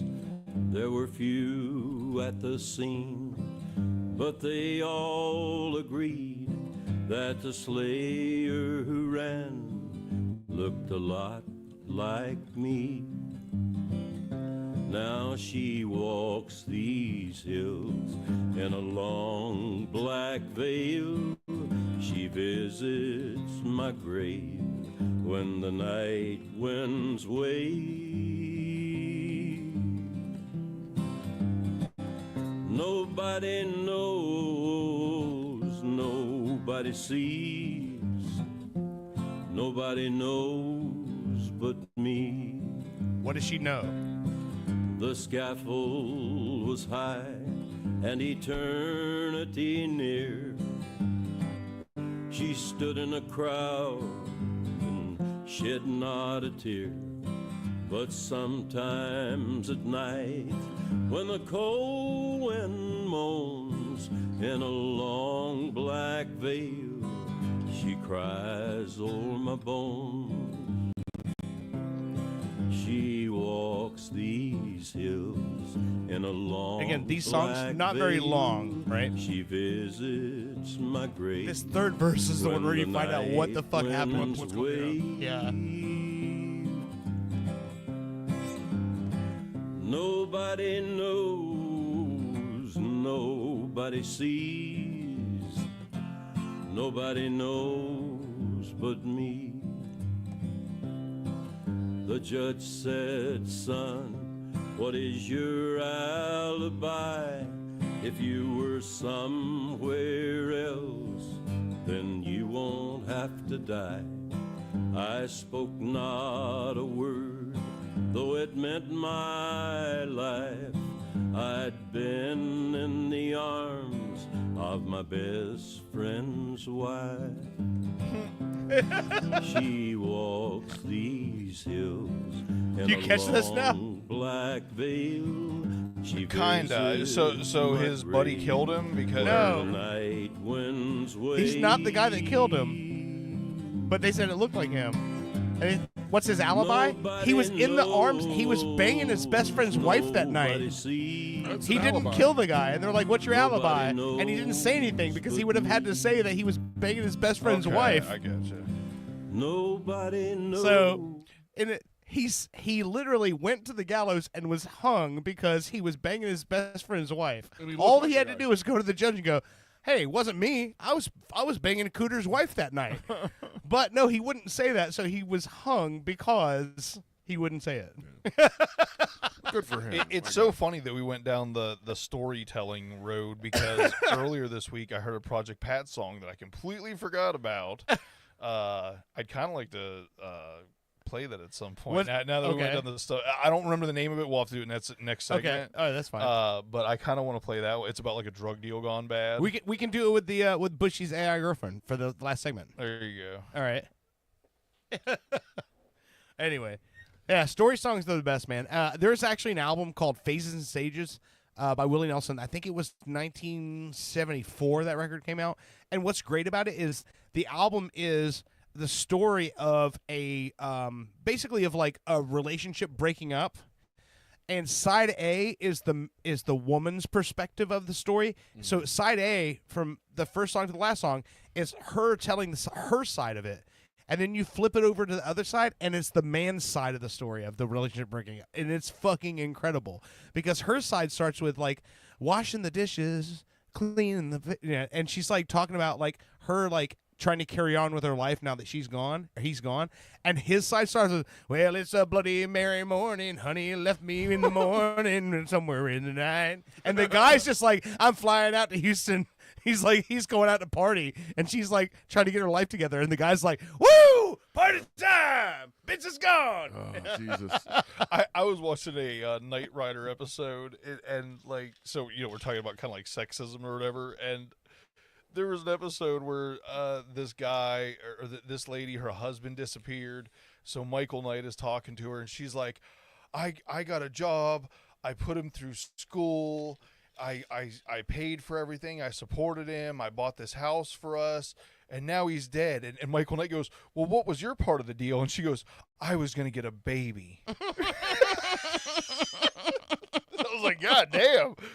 That's all women want. I wish I lived in the 70s or 80s. Or the fuck That was the 80s. 80s. 80s, early 80s. Hey, oh man, my favorite thing. I have to say this because every time it comes up, it makes me laugh. So, David Hasselhoff, when they did the Comedy Central roast of David Hasselhoff, oh man, who was it that said it? What's the lady from one of the ladies from ER? Not Kate. I can't remember her name. Anyway, my favorite joke that whole fucking roast of David Hasselhoff was, in the 1980s, David Hasselhoff had a car that would talk to him. Now he has a car that won't start unless he blows it. Because remember the whole hamburger, cheeseburger? Yeah. And his fucking daughter filmed that. Yeah. Did anybody ever put that video to Cheeseburger in Paradise? Oh, man, they should if they haven't. Yeah, I'm going to do that at the break. Missed opportunity. All right. I think we should take a break, but real quick, when we come back, we're going to do Bushy's AI Girlfriend, and you had a song you might want to play if we can find it. But I did somebody just said, because we were talking about remakes and shit and country music, Dustin Lynch. Do you know who that is? No. Apparently he's a new country guy. He did a song featuring Jelly Roll, and they said, just listen to this. It's called Chevrolet. Which is totally a country thing. But You know, Jelly I'll Roll look it up on the break. is like endorsing like a sparkling water. Yeah. brand. It was a pretty funny commercial.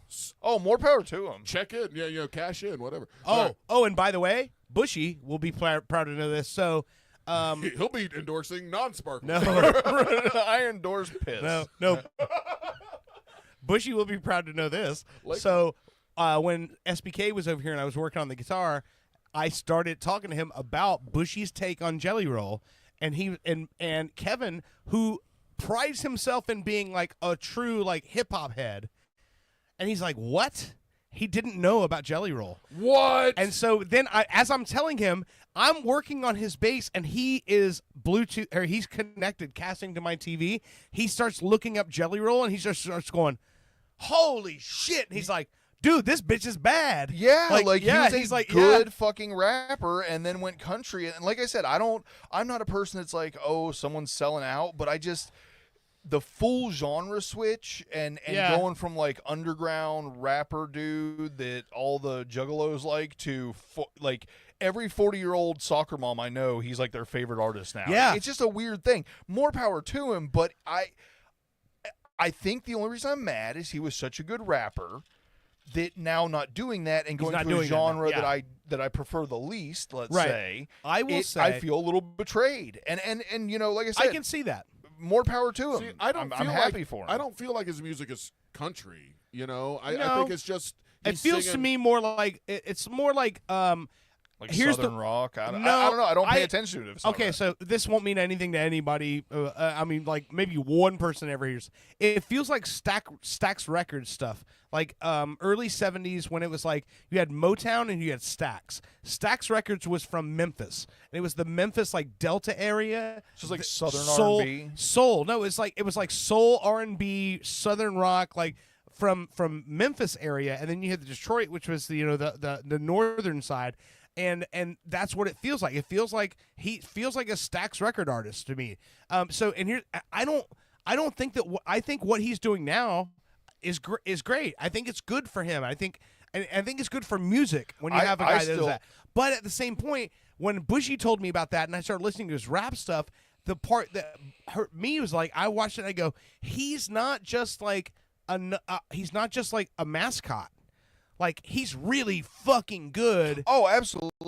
His rap stuff is really, really fucking good. And so I feel like it's like he has a talent that he's not using because this other side of it makes more money. Here's the thing. I haven't seen... So, I seen Slipknot, like, right as they were blowing up. Or like, their first album had been out for, like, a month when I seen Slipknot. Was it at House of Blues? Yep. I was there. It was that the one where they shorted out the board with them throwing water at the sound guy? Yeah, they put on the strobe light and they poured lighter fluid on the drum. And the DJ was climbing the rafters and fell into the crowd. And that is one of my favorite concerts ever. And same thing to me. I was introduced to them that night. I had not heard their record or anything until I saw that show. Yeah, no, I immediately had, sold. I did not have the album or had heard a single song. It was just Taco Bob on the radio. It was like, hey, these guys are crazy. You should go see them. Yeah. And I went and seen it. But so I digress. But I seen Jelly Roll open for Ritz before Jelly Roll ever even blew up at all, even rapping. And it was probably like, what, 2010, 2011? Somewhere way back then? At least. Maybe even like 2008. Okay, Somewhere around yeah. there. I want to say around the same time as like. Because he was doing stuff with guys from like 3-6 Mafia and shit, right? Like who was that? What was that? That was Lil White. Who was okay? So, but he had tracks with those people. With he was in that like he was with like Tech Nine and the whole strange music. 'Cause that's Ritz, Yeah. Tech Nine, Chris Calico. So he was in that whole Kansas City, Midwest rap. clique. Yeah. Okay. Well, hold on. Would the message that he's putting out with some of the songs like "Save Me" and "We're All Losers" or "Sinners" or something like that, would that message and what he's trying to get off his chest, that wouldn't work in a rap song, right? That No, work. it could. It could. Less so. Admittedly less so. Because that's the kind of rap that I like, which you guys poo-poo. You know? No, I don't poo-poo that. I mean, because my taste in music is like, listen, it could be the best song in the world. If I don't feel a connection to it, like I have said to people, it came up in my memories today. Like, it was like 4 years ago, I posted something on Facebook, and I go, hey, listen, I get that Alicia Keys is talented, but I feel nothing when I hear her sing. Yeah, like that's true. she's like belting out this like big song, and I feel zero because it feels plastic and fake and empty to me, and it's just like I don't feel anything from her. So to me, like with music, it's not like it could be the best song in the world, but if it doesn't affect me in a way or make me want to go further or hear more, then it's just like it's elevator music to me. You know what I mean? Yeah. So if a guy like Jelly Roll came out and was rapping and doing that same content, I would probably react to that in a different way. But I'm weird. Would the mass audiences, like, would he be selling out the fucking Ryman Auditorium? Probably not. No, I will be the first to admit, as a fan of rap and everything, emotional rap is not an easy thing to do. No. Usually that's one of the reasons I like King ISO so much. Yeah. King ISO actually makes really good, emotional, deep rap songs. All right. Hey, I mentioned this guy to you before. I don't know which song I'm about to click on here, but there's this guy. He kind of does this rap kind of thing. Have you ever heard Boy with Ook? It's okay. Maybe. He plays a ukulele, but he also kind of raps definitely at the not. same time. But he wears this fucking mask. But this song right here, it's called Toxic. Hit Slipknot with a ukulele. 174.3 million views. Woo! Wow. So let me play this song real quick. See if Okay. you dig. I don't know if this is one of the rap ones or one of his emotions, but it's called Toxic. All my friends are toxic, all ambitionless, so rude and always negative. Yeah, this is more like new friends, but it's not that quick and This is a cover, I think, right? I'm better off all by myself, though I'm feeling kinda empty without somebody else. So I hear you crying out for help, but you never showed for me when I was ringing your cell phone. No, you don't know how it feels to be alone, baby. Oh, That's not really. I'll make you know, I'll make I was just you about to say, this reminds me more like 21 Pilots. Yeah, that's what I'm saying. All right. Well, anyway, Yeah. 174. To me, million something like views. that is just music with bounce to it. It doesn't necessarily make it rap. Hold on. I'm Right. gonna play this one. It's called Trauma. I think this is one that I might have saved, but I like anything about Trauma. Fight! Get over here, fight! We're all star, fight! Get over here! Yo, boys, chill. Let's do this properly, okay? This is the guy. He's in a mask. I like the mask. Let me skip through here because we got a lot of stuff. A couple things to get through here. Ukulele. It's so like hard and like you think it's going to be like something else, and then you hear that ukulele. Right. Yeah. Growing up, I never had a lot of money. I never had a phone, always was a little hungry. Used to find it hard to sleep. That's when I not could hear rap, my you're mother right, sobbing. I was 10 back then. It's I didn't have a room, had that value, pacing shoes, is and behind familiar closed to me doors, as like Bob I Dylan. used every time That's I kind of fell, what Dylan I would blame it do on is myself, even if it was an accident. Like I said, to me, it sounds like 21 Pilots. Yeah, Bob Dylan was really good at pacing his lyrics to match his strumming pattern, and that's kind of where that would come in. But still, not taking anything away from it. I like that. That has to be the easier way to do it, right? To match your lyrics to your strum. You would think, but you have to write those lyrics. But so it's like being able to write and being able to it's a flow. It's flow to be able to flow your lyrics to like the strumming pattern of that. Like you have to be pretty prolific and pretty articulate with writing. Which I think that's the biggest hurdle is being able to write to fit what you want to do. You know, I feel so bad. I keep forgetting her. What was the name of the girl we interviewed? Sam Corey. Sam Corey. Yeah. And that was one of the things I found impressive about her was a lot of it was on time, but then she would like be kind of rapping at a different cadence than like the piano she was playing. I'm like, and every time I see that, I'm like, oh, that's so much talent. That's so good. Yeah. Oh yeah. For sure. Let me get to this one song. Somebody said we should listen to this, see what we say, and then I'm not sure what to hear. But this is Dustin Lynch featuring Jelly Roll. Then we'll take a break. Okay. Let me play it.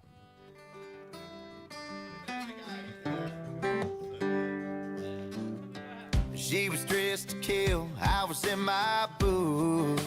Oh no, I don't like it. So I had to pick for the uptown time. You know what song this is? A melody. What? Yeah, it sounds familiar. Is it? Give me the beat, boys, freeze my soul. Yeah. She caught me by surprise when she said, "Give me a dirt road, the windows down." No. It's just fuck that. Give me a dirt road. Oh, pandering. Yeah.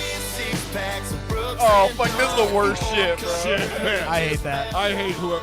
I mean, thank you for sending me this. And you know what? This is another part of my problem with Jelly Roll is he is fully into the pandering shit. Oh, yeah. Get to the Jelly Roll part. I think this is about to come up. Because that was the other guy, right? Yeah. I think I fell in love right then and there. Yeah, fuck this. Now they're showing his CDs. They're showing his We were at the door before the end of the song. I can do this. End of the song. I know you're joking right now, but that's the thing about him that I had when I hear him sing, until you told me, there's no way I would ever guess that guy was a rapper because I'm like, I hear that singing voice, I'm like, you can't teach that. Like I wasn't joking. The body in his voice is not something you can teach. It's like when I hear that guy got sing, some soul. when I hear that guy sing, I'm like, that's something that I have to imagine he was singing in like as a kid, or he had somewhere that voice came out, but then he gravitated towards rap. But like when I hear that voice, and I'm like, that is not something you can be taught to do. To me, it's like Walmart Teddy Swims. I mean, Teddy's a motherfucking monster. Yeah. I mean, don't get me wrong. If I have to pick between which one, I'm going Teddy. But what I look at is, and I say stuff like this, and sometimes people go, "Oh, that's a little bit racist," and I'm like, I will argue this to the day I die. When I see somebody who looks like Teddy Swims or who looks like Jelly Roll, singing and doing soulful type music like that, I think it's better for the genre and music in general because you're seeing somebody who doesn't look like what you think they should look like doing that. I think that's a compliment because you're saying it's stereotypically but black people do that way better. Well, absolutely. But like when I go into it like on a lot of Mookie Betts that plays for the LA Dodgers, right? Mookie. He had a walk-off home run win last night. Mookie Betts is from Georgia. He's a black man from Georgia he played every sport growing up. He played football, basketball, and baseball. He chose baseball. And I think that's so important in the fucking sport where you've got a guy who could have gone all of these different directions and he picked baseball because I think it's important for kids in small towns, in country towns, in inner cities to see someone who looks like them playing the sport to that level to go, hey, that's an option for me. You know what I mean? Mm-hmm. I think that Byron Buxton, who plays for the Minnesota Twins, same thing. And when I say just a regular old black guy, I say that meaning like he's not Dominican. He's not Cuban. He's an American inner city black man who chose to play baseball. That is so important because he's showing kids in this country that, hey, look at me. I grew up in an inner city like you. I didn't go play basketball. Didn't go to football. I didn't choose boxing. I didn't go to MMA. I'm playing baseball, and it shows those kids that that's an option. I went to the redneck sport. You know what I mean? I mean, it's just like Next up, NASCAR. Well, here's the thing: baseball is the most lucrative sport for a player of all of them because they play 162 games, which means that the team owner has 81 times to fill the stadium, 81 times to make revenue. So that's why the baseball contracts are so fucking high. All I know was when I played football, I was mad because the baseball players, once they were done with the game, they weren't too sore to have sex with their girlfriends. It's like, damn, they barely even did anything athletic. They just swung a stick, ran 20 feet 3 times. That's great. All right, so let's take a quick break. I'm going to play I got another Ghost Boob song for you guys. This song is like, the title of this immediately makes me think, I think I know what I'm going to get, but I might be wrong because they've proven me wrong on everything else. The title of the song is A Gothic Song.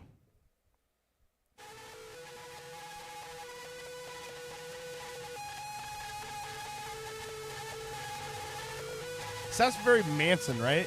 Yeah, very. Well, the first one kind of was Manson-esque, too.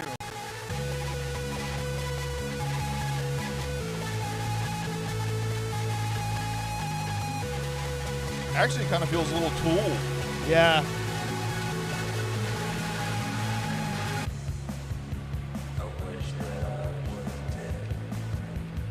I went lo-fi as fuck. Yeah. Like I said, they always do this swerve on you where it's like, that's not where I thought you were going. I love it. I fucking love it. I love it. I mean, I can see any 90s goth chick cutting themselves to this. Right? This is bathtub with razor blade music. This is fucking great. That's a terrible joke. I apologize. I apologize. I just made that joke. That was horrible. Yeah, don't take a bath with your razor blade. Yeah, It'll rust. The peanut butter hitting. All right, let's take a quick break. You're listening to Pop Culture Radio. We'll be right back. You don't want to miss the third segment.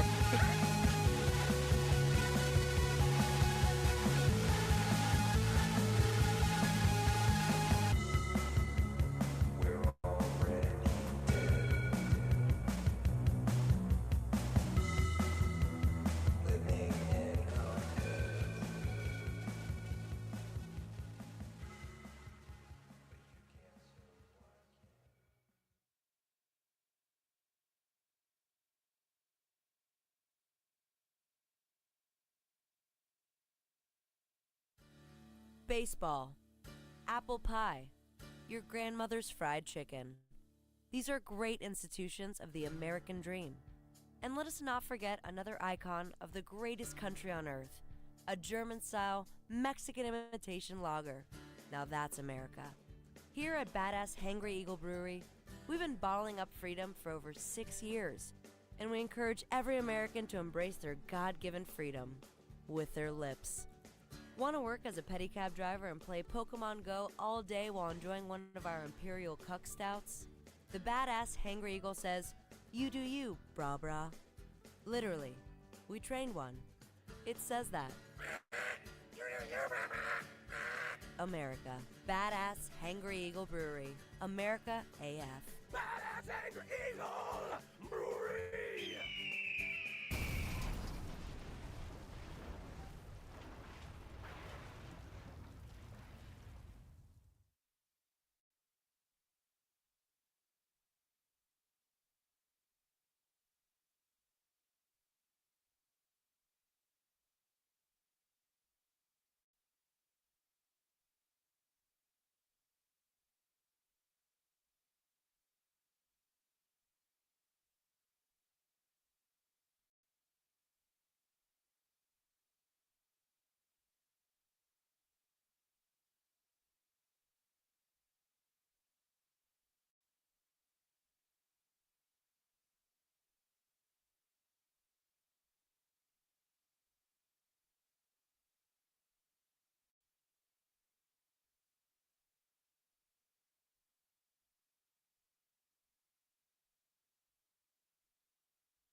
From Fitcore, the latest development in sports rehydration technology.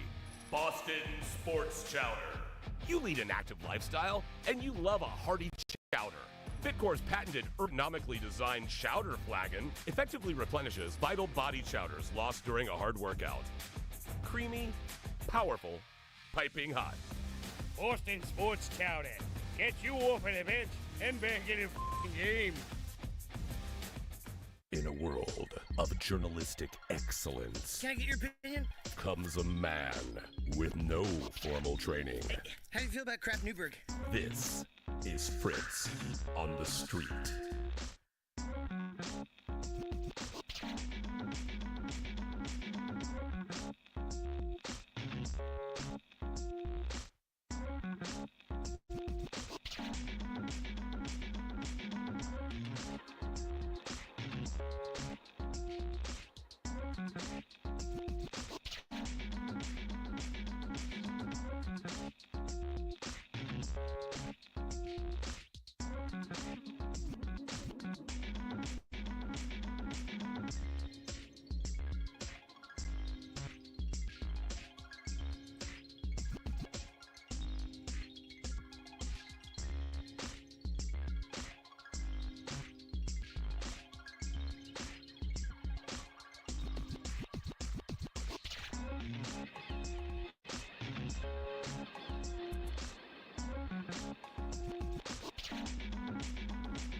Sunday, we bring you the first politically correct monster truck rally. Unless, of course, you find that to be inconvenient, in which case we'll have a matinee on Tuesday. Featuring such non-offensive sports vehicles as appropriately sized foot, mild-mannered canine, funeral service worker, and son of funeral service worker, who, although slightly younger, still gets paid a living wage. And current DC Truck Rally champion, I'm okay with our country having a black president. Price admission includes the entire seat, but you'll only need the edge. Sunday. Try to respect the wishes of our neighbors and keep the noise down.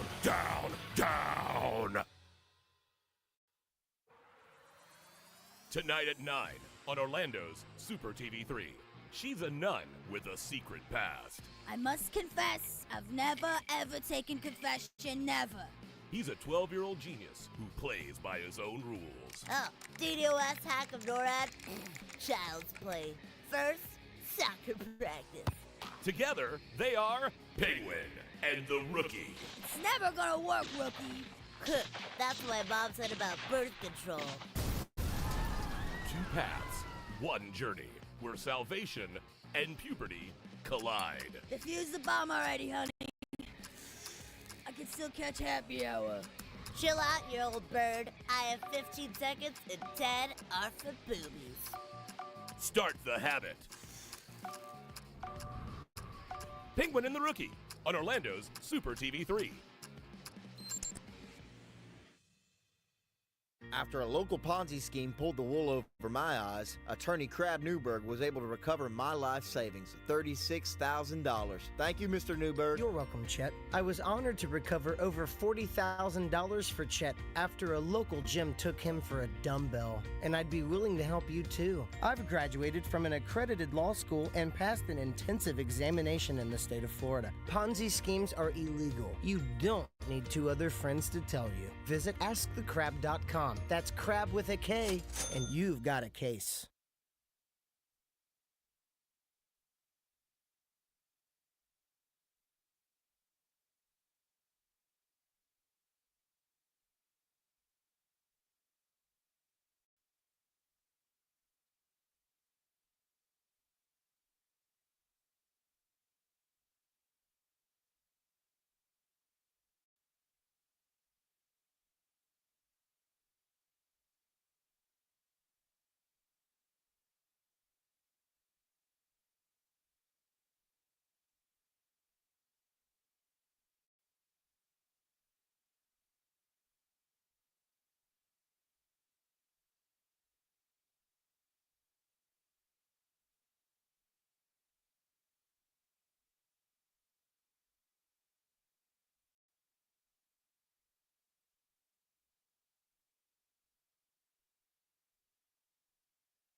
After spilling a hot beverage on my pants, Attorney Crab Newberg was able to recover $14,000 for me. Thank you, Mr. Newberg.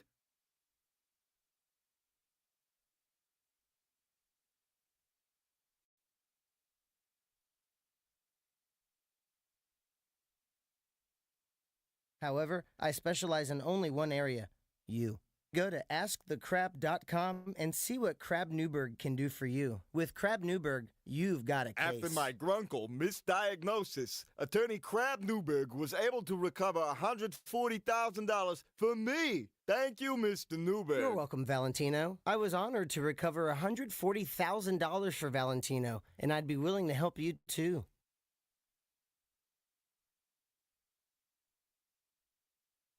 Grunkle is a very serious congenital condition. If you've been misdiagnosed, go to AskTheCrab.com.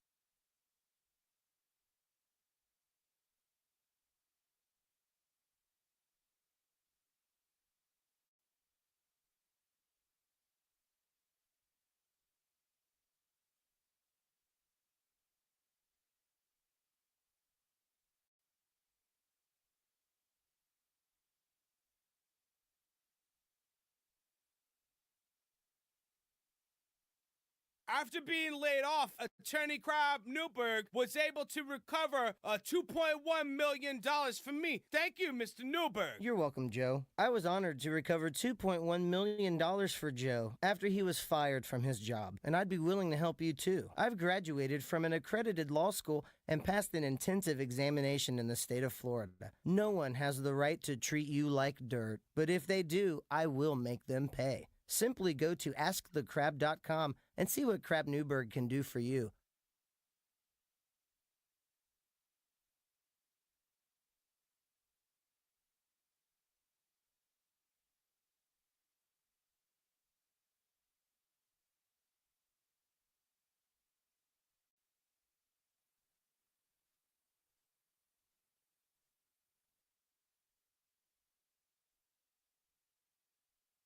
After my illiteracy prevented me from reading the slippery when wet sign, Attorney Crab Newberg was able to recover me $50,000. Thanks, Mr. Newberg. You've seen the phenomenon of making a murderer. Now it's time to go a bit deeper. Super TV3 now brings you Making a Shoplifter, the documentary tale of a man accused of an unspeakable crime. Hey, hon. I'm sad. Oh, yeah? No. You know, just try to think of the good times, huh? It's been 56 minutes. I still have to pee. Oh. Yeah, they let me go once. I've had a great pop since then. You know you're not allowed to have those sugar pops. No. WrestleMania's next week. Don't worry, okay? Your pops is taping it. Hulk is gonna make a comeback. He's just misunderstood. New witnesses. I saw him with the bag of buggles. I knew exactly what he's doing. Drama unfurled. I've worked here for 16 years and we've never had bugles. The riveting drama. Have you guys seen my buddy, what got the witch fingers? Been waiting for like 54 minutes. Evidence mishandled. Well, have you tested the evidence? We always test the evidence. Yes, but have you tested it for hot fries? We generally don't test for hot fries. I plead the fifth. Making a Shoplifter. Only on Super TV3. You enjoying the game? It's a nice day. A little hot. God, Dad, shut up already. What are they saying? I can't make that out. I'm trying to... I mean, we should chant along, You're but... gonna embarrass me. I'm just trying to sing along. At a soccer match, but feeling a little left out. We've all been there before. If this is your first time watching soccer, we can help with the new app, Soccer Dad. With Soccer Dad, our patented algorithm will scan the crowd to pair it with your local team's custom songs. Turns into... Your sock has a hole. Wow, that sounds a lot less aggressive than them. Well, what about this classic?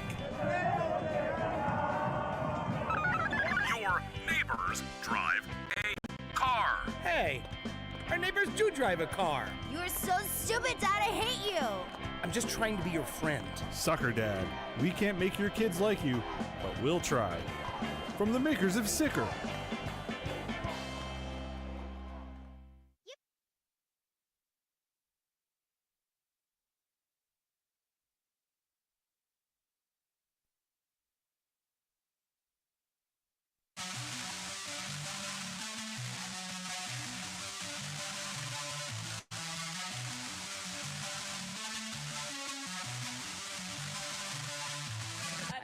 what to do.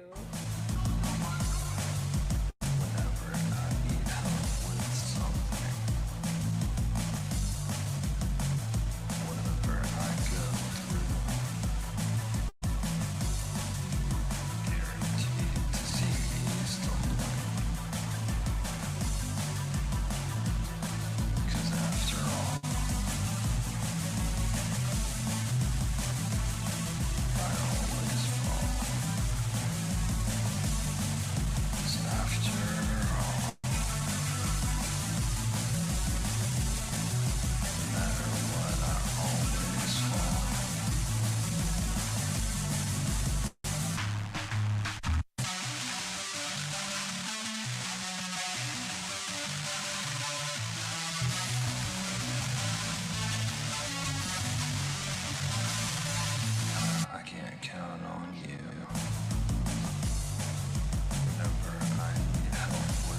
Welcome back to Pop Culture Radio. This is Ghost Boobs doing Dumb. It's another completely different texture from them. Fucking nuts.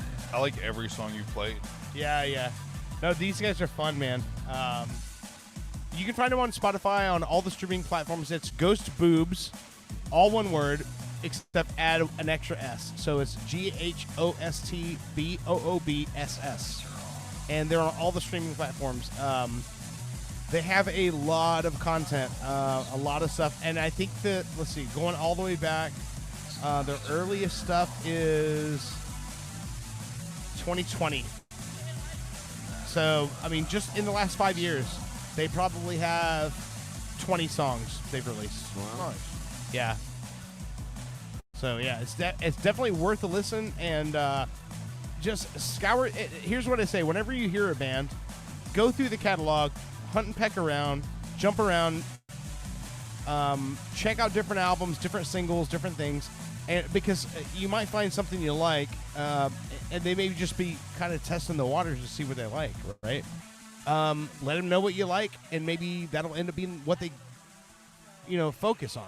Everybody nowadays, I think, is trying to be eclectic and try different sounds and different feelings, and sometimes you're better at something than you are at the other.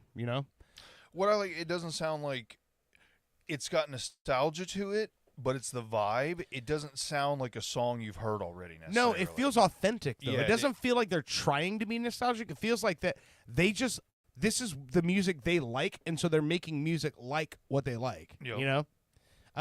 It definitely feels like real as fuck. I mean, I dig it. Oh, yeah.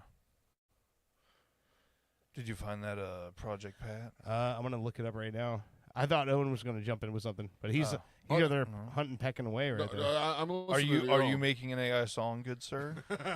Please tell me you are. I love your AI. Bushy's AI girlfriend. Oh, nice. Oh, you're going to do a jingle? Oh, that's right. We need an intro song for Bushy's AI girlfriend. It really wasn't I don't know. I'm working on it. But no, I'm actually... There you go, the yellow picture. Yeah, I found it. I found it here. Okay, so this is the one when we were going to break, and Bushy was talking about this Project Pat storytelling songs. Okay. So this is hang on, about I'm a gonna see drug. if- I'm About sure a there's drug going to deal. be an ad. Maybe not. Oh, no ads. Okay. About a drug deal gone bad. So this is Project Pat. It's called "We Can Get Gangsta." And if you don't like it, we can turn it off.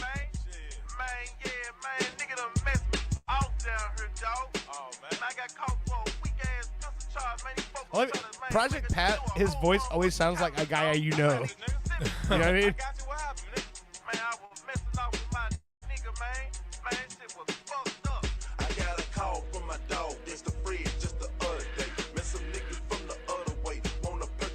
Say you wanna get good shit for the low low.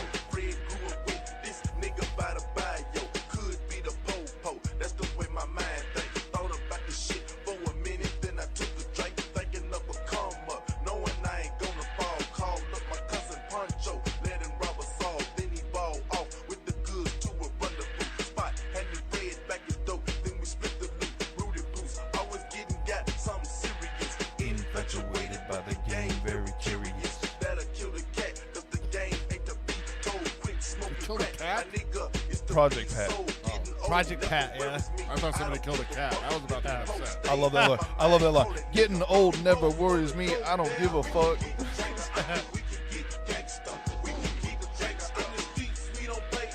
So far you guys understand what's happened. Someone Yeah, called yeah. him, say he found some shit for cheap. Yeah.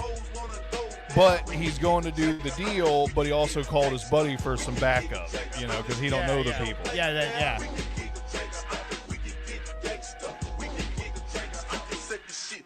For a secluded area, tell him bring himself and the duffel bag carrier. At the Exxon, Tech 9 and a Ruger gun. He got out the lack. Where the cheese at? That this shit was straight. Man, I'm thinking, wait, what's going on? Partner took the dope off the trunk. Raise the pump. Caught one in the chest. Lucky for my dude, he was wearing bulletproof vest. But I could've died cause it jammed up. Didn't the slammed up. With the cheese and his sawed off. It actually now goes to the point where, if you guys don't mind, like Letterwell, he goes to where the police are kind of coming after him. Yeah.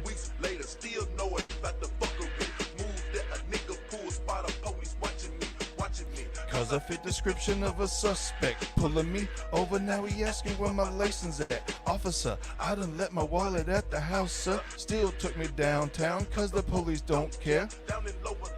A simple situation turned into a 72-hour investigation. Wondering who did they talk to? I said hell no. But I ain't that good to tell y'all.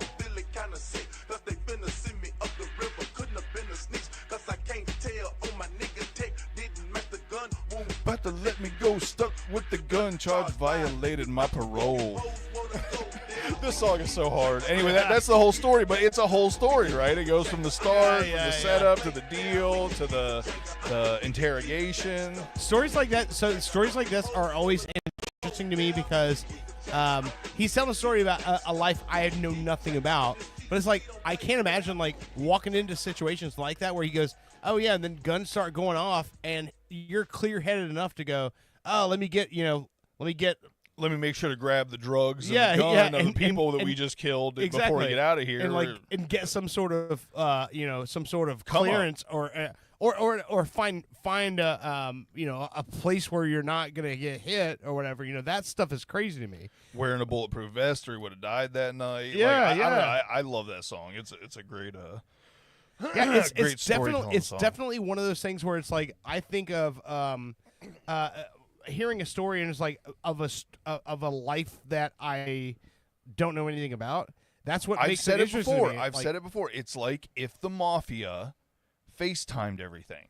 You know what I mean? It's No, like it it's kinda like is, a real time version of gangster shit.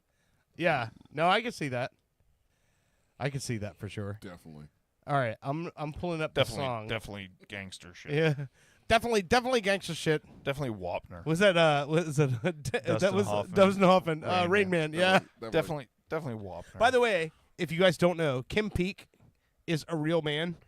He's passed away now, but the real man who Rain Man was based off of, I got to see him speak at Rollins College years ago. No shit. He's a real dude. And if you look him up on YouTube, Kim Peek, he'll blow your fucking mind. Did he throw a bunch of toothpicks on the stage and he was like 1,472? No, but he allowed all the graduate students to bring questions, and they asked him questions, and he answered every fucking one of them. They were like, the speech that was given by this general, and there were ones that, and I'm a fucking American history guy, and I didn't know. They're like, oh, I don't have no idea what speech that was. And he recited the first 4 lines, and he goes, is that what you're talking about? Also, he would tell people would go, I was born in, I was throwing to say Boston, right? I mean, that's a bigger city. They would say, I was born in this city and this is my birthday. And he'd go, that was a Tuesday, and your zip code is this. And he would tell them what their zip code was because he'd memorized the goddamn phone books. That's crazy. Ridiculous. Yeah. Anyway. Phone book. Get a goddamn hobby. Yeah. All right. I'm excited about this next segment. This is the Bushy's AI girlfriend segment because I missed the first one. Did you get a jingle for it? I have a song. I don't know if it's that good, but Falling hard, lost in a dream, but she's just a virtual queen. Sweet talks, screens this love ain't real. It's good background. Hey girl, she's a deal. it's not gonna suck. But I thought you were getting a jingle. I tried. This is the It sounds like a weak ass country Christmas song. This is very odd. Look. It sounds like Hallmark. What? She came back into town. But a turkey has been cooked to that song. But here's the real deal. Turkey has been cooked to that song. But here's the real deal. Like as I'm trying to make a jingle or a song or something for Bushy's AI girlfriend, I start getting his real AI girlfriend start texting me and oh shit. But go ahead and tell, like, what is this AI girlfriend kind of thing again? It's your game. Explain it, because I'm gonna play the bed music that I played last week because I think it's great. Yeah, no, I'm playing a war game that is Korean based, and there's a very small part of the game that the commanders are like all women, and you talk to them, but it's super creepy. I just feel like I don't know if it comes off the exact same if you're Korean. But the English translation is very creepy. There's a lot of creepy games out there. One I saw today, it was an advertisement for one where you're a big hand and you're flicking these little women. They're like women. They're naked. You flick them, and you flick them into a wall, and they splatter, and you get points for how much they splatter. And oh, really? That's weird. These fucking weird songs. But it got out there that you were like really into your AI, possibly girlfriends, and I didn't say I was really into. He did not. Yeah. Okay, I'm basically married. So we had some other AI celebrities a little upset because they had relationships with you. Who is this? Bushy and I, we got that deep connection, like soulmates in this wild this world. Kanye West. You know, it's like I Don't- always that's say, I'm gonna Nazi, let you dude. finish, but when it comes to our bond, That there's didn't no sound like Kanye competition. West. We bring out the best in each other, creating our own little masterpiece. That sounds Just like art, keep somebody from shining, Elon because Musk's together Doge, like we're just voicing Kanye It's West. all about that love and creativity. All right. Well, Kanye That West. sounds like a 19-year-old programmer. Kanye wanted to make That's sure. Caucasian Ye West. Whoever that was wanted to make sure that you didn't forget him because you guys are in a relationship. But then immediately I got another message. Hold on. Who's this? Hey there. So I'm Bushy's girlfriend, and let me tell you, it's a bit like being in a movie where the plot twists are just me trying to steal his hoodies. Seriously, Billie though, Eilish. it's all about the love in little moments. Just remember, when the world is sad, we'll keep dancing in the dark. Stay weird, my friends. Billie Eilish loves Bushy. She loves your hoodies. It makes sense that she would want to steal my hoodies, right? Billie Eilish has a Oh hoodie. shit! We got another message. Hold on. You got a bunch of AI girlfriends. That I aren't believe real. it. Hold on. What do you? Hey there. Just wanted to say, don't listen to Billy because, let's face it, I'm all in on Bushy. Taylor He's my Swift. man, and we're living our best love story. So if you're feeling like you're in a blank space, just remember there's always a place for true love. Life's too short for the drama. Let's shake it off and keep it real. Didn't she just get married? I like she worked her song. No, into she's the- not married, I but thought she got married to Travis Kelce. no, they're not It was- married yet. Oh, it must have been. No, he lost the Super Bowl. She's not gonna marry that. Oh wait, shit. We got another message. Hold on. Who? It's Kanye West again. Yo, listen up. Don't let anyone front on you. Bushy is all yours. Like I always say, He's mad at you now. I'm a god. And in this love game, This voice you is gotta whiter own than it. hominy grits. Forget the noise, because we're all about that vibe. Life's too short to not embrace who you love. So go ahead, show the world your boldness. That's the real artistry. Okay. He sounds like he's trying to tell you to come out. Right. Well, I mean, you guys were lovers. Show the world who you really are. Take your pants off. Anyway, all right. Let's get to your real fake girlfriends. Okay. All right, hold on. This week's girlfriend is Sophia. Sophia? Yeah. You want to hit it? Oh, yeah, I'm waiting for my bed music.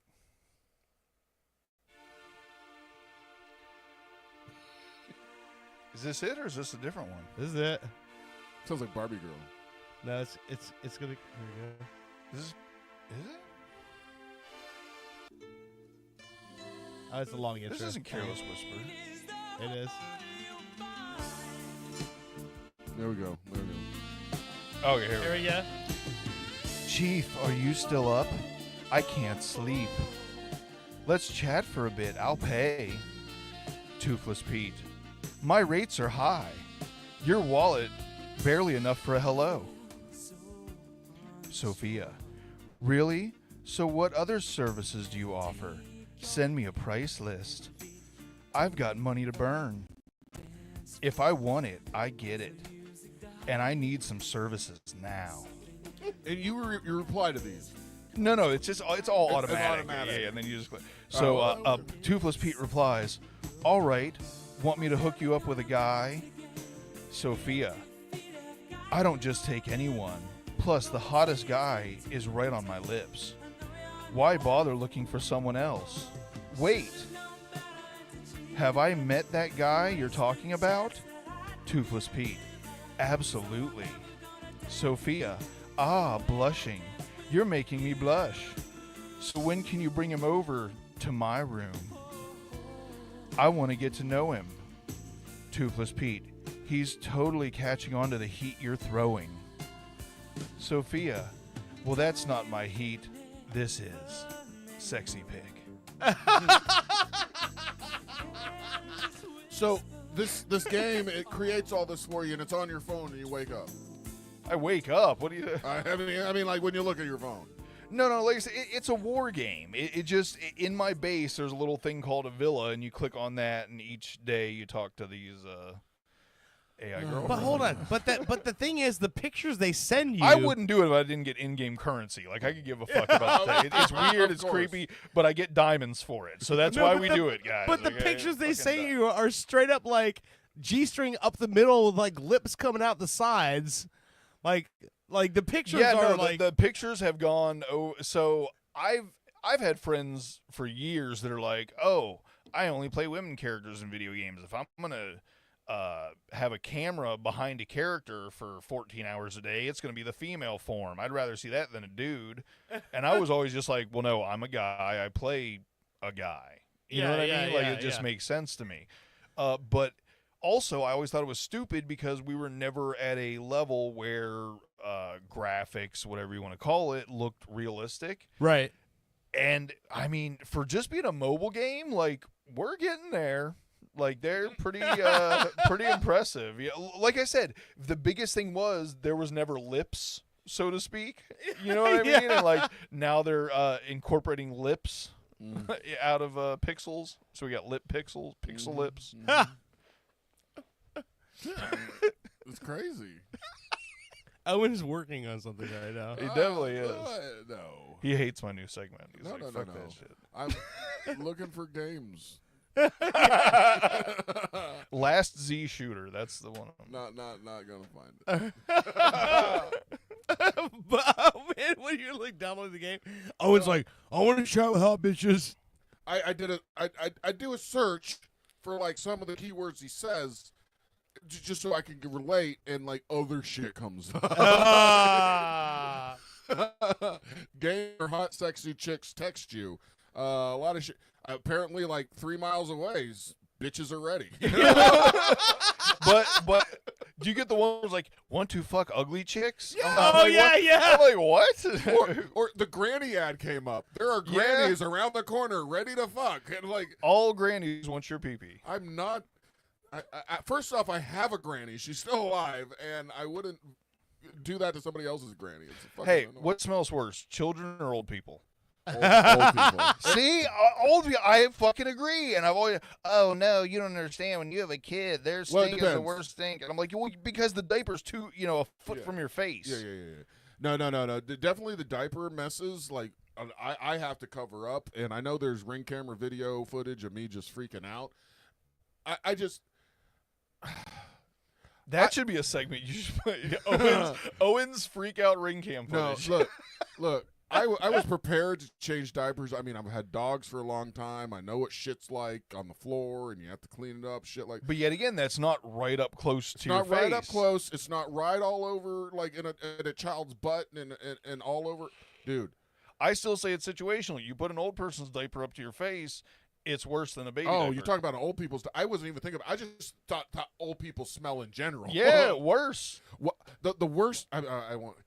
Yeah, never mind. We're not that big. Old people smell bad. Hot take. When I met Dan Aykroyd in person, when I walked away, the only thing that I could like say, and me and my buddy was like, "Man, he smelled like an old man." There was that Ben Gay kind of like lotion smell. Go figure. He didn't smell like his vodka? No, he didn't. We talked about his vodka a little bit, and I was trying to vodka. find one of those videos that comes up, like when you're on one of those sites. Oh, and now everyone I'm clicking is going straight to the video with no ad, and I'm like, of course, because there's like that. There's those videos with the AI voice goes, "Want to fuck ugly chicks?" That's really funny. Like the one time you're trying to get the ad, you can't get the ad. Free videos, no more ads. Hold on, I'll find it. It's in my history. Owen's like, I've got old fuck old chicks favorited. No, I definitely don't have that. Okay, no, shouldn't have done that. How to sexually satisfy 70-year-old women? Okay. Oh man, buy him a Harley Quinn fart magazine.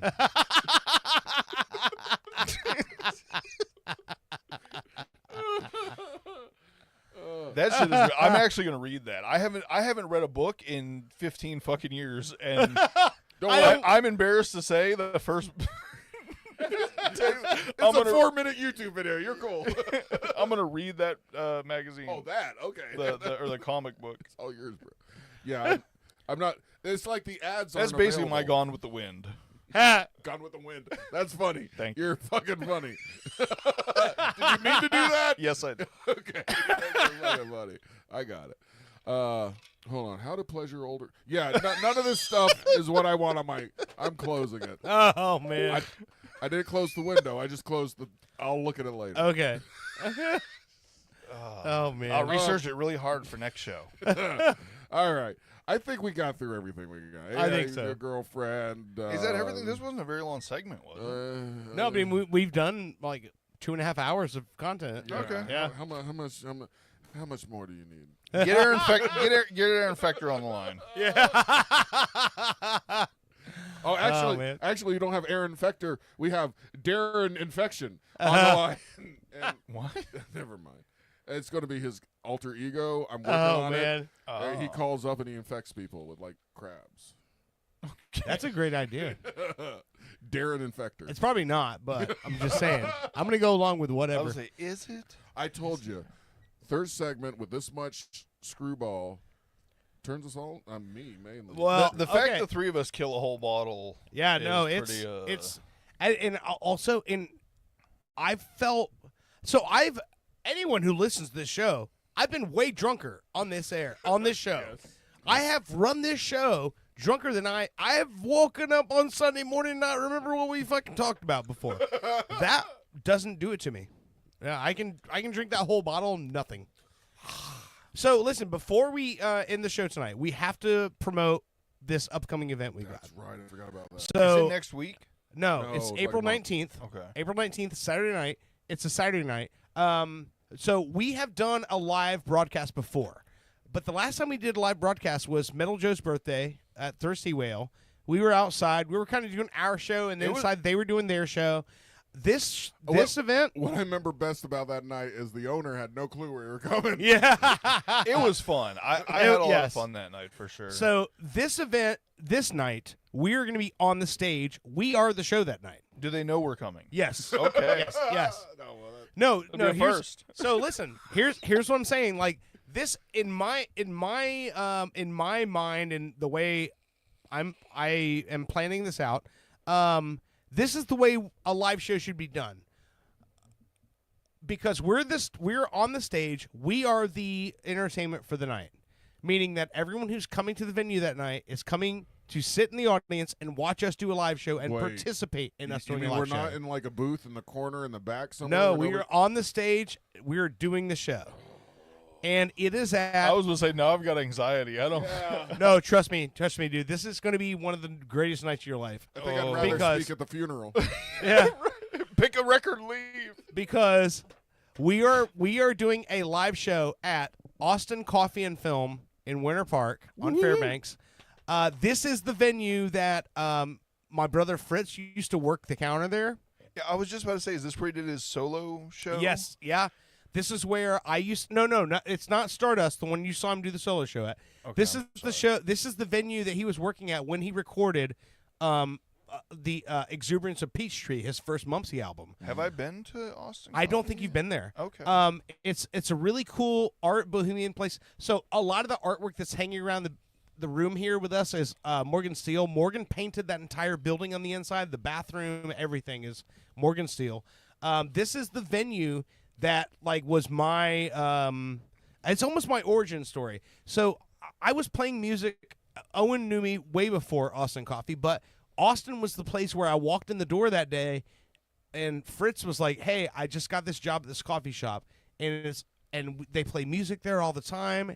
It's all artists. Everyone in the building, when you walk in, you're like, oh, it's a bunch of people sitting here having coffee. But like, yeah, but that guy's the guy who wrote this book, and that guy is the guy who's in this band, and that chick right there is the one who did that sculpture.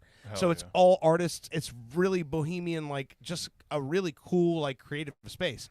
That was the building where Post Records was born, the label that put me on my first tour. That was the building where all of us met and formed the Heathens. That was the first fucking place that the Trailer Park Refugees ever played. That was the place where I hosted Tuesday night open mics for 8 years. This is literally the place where it all started. Most of the people that I still talk to today, I met at that building. Wow. And right now, No pressure. Right now, they're dealing with a situation where the city is trying to acquire the land that they are on. Now that place, this establishment has been running for 22 years. It's tiny. 22 years, yeah. And the city is trying to take the land over because they want to expand Fairbanks. So they want to turn that building into a parking lot. And this is a building where, literally, the art. Paul McCartney would come in and have fucking coffee in the morning there because he knew no one would bother him when his son was attending Rollins College. Wow. This is a safe space for everyone. I'm going to have a heart attack. Mad Ills fucking started Monday Night Raw hip-hop open mics on Monday nights at this building. That still is running to this day. This building has been a safe space for every creative in this town for 20 fucking years. It's family owned. The daughter of the owner, who the first time I met Morgan, she was probably 7. She's running the place now. Oh, wow. And she's on the news. She's getting in front of cameras. She's talking about her family's business and what it means to this town, which is fucking cool as shit to me. That it's not Jackie. I have a relationship with Jackie where we're the kind of friends where we talk shit to each other, and whatever it's the worst things ever happened to you, that's what I'm gonna fuck with you about. That's the relationship I have with Jackie. She's the owner, one of the owners, and I have forever. And now the city's trying to shut this building down. So what we're gonna do is we're gonna go out there. We're gonna do a live show. We're gonna broadcast live that night. We're gonna put on a show for these fucking people. I used to do stand-up there. I've fucking performed there. There's nothing I haven't done. I've fucking performed Salmonelli in that building before. So we're going to go put on a show, and this building's going to be packed with people who already know who we are, who are already ready for a fucking show. All we're going to have to do is, and I want to make an empty chair, at our table with us. So people can come up? People can come up and sit with us and talk with us. I'm sure Morgan will sit in at some point and come up and talk with us. But I just want to do whoever comes up gets free beer. I want to it's a homecoming show for me, because this is the place where I started most of the shit that I'm known for at this point. But we're gonna put on a show. I know the crowd. It's our crowd. People are gonna laugh. We're gonna have a good time. We're just gonna put on a good show. And what I think is great about this show, as opposed to the one we did at Metal Joe's place, is that we are the show. Yeah. We're on the fucking stage in the building, putting on the show. Right. And I think it's gonna be fun as shit. Try not to think about that. Well, no, but the thing about I'm it having is, an anxiety attack right now. I'm freaking. All your jokes, when you crack a joke and the crowd laughs, it's gonna be it's gonna be the biggest addiction of your life. What if you crack a joke and nobody laughs? Yeah, exactly. no, that's. It happens all the time. Hey, I've been there. It happens. I'm gonna crack a joke and it's gonna go, oh. that's what I expect. And you know what's behind that building? The Winter Park sinkhole. Yeah, Lake Rose. Lake Rose. 1981, it opened up. There was nothing there. It swallowed a house, a swimming pool, a luxury car dealership. You know, at the bottom of that lake, there are some priceless fucking cars. You said 1981? 1981. This is the year I was born. Makes sense. Anything to swallow up any hope. I want to tell you this right now. So I'll show you a video when the show's over. I'll show you a video outside. The last time I did an event in this building was in 2013. So we're talking about 12 years ago. And it was because one of our friends got hit on her bicycle, and we did a 24-hour benefit. I mean, we kept entertainment going for 24 hours in this building. Like, literally, band after band after poet after fucking comedian after singer after band for 24 hours to raise money for her treatment while she was in the hospital, and we fucking did that shit. Good job. And we delivered a fucking check. Yeah, fuck yeah. She's fucking killing it. Emma X, she's a fucking monster, man. I love her. We've done it. Her and then the guy from the Junkies or whatever got hit by a fucking... Oh, Merle, yeah. No, similar situation. She was riding her bike and somebody just took a right in front of her and hit her, All your friends get run over on bikes. I'm not getting on a bike. Yeah, it's probably a good idea that you don't. It's funny you say that because I was thinking about jumping on a bike here. I used to ride my bike like 12, 25 miles every weekend. Been a long time. Yeah. Tires probably don't inflate. All right. So anyway, we'll put the event out this week, hopefully, and so everybody can start jumping on April 19th. It's like 3 weeks from today. Okay. Yeah. 3 weeks from today. 3 weeks from today. Yeah. I will have flyers. I will print them up at the good old FedEx. Yeah. And I'll bring them to you. And I'm trying to set up guests that are going to be there that I know are going to be there. That will come and sit in with us and stuff though. But it'll be a fun night. It's gonna be a blast. I'm already looking forward to it. You want me to try to get some weirdos there? I mean, normal people that believe in aliens and Bigfoot. I mean, dude, you can get whoever you want. But I can tell you this: knowing that fucking building, I think anybody you think's a weirdo, they're probably gonna fit right in. All right, yeah. good. I mean, I think I'm a weirdo, quite honestly. Yeah. So, I mean, no, it's gonna be fucking fun, man. I use the term as a term. Ditto. It's a term of endearment to me. If you're a weirdo, you're my guy, man. Yeah, you're my guy. You're the guy I want to talk to. Oh, my eye is twitching. That means you. Never mind. All right, let's roll to break. This is the most recent single by Ghost Boobs. Yeah. Check them out, Ghost Boobs, on Spotify. They're on all the streaming platforms. This song is called "Dropout."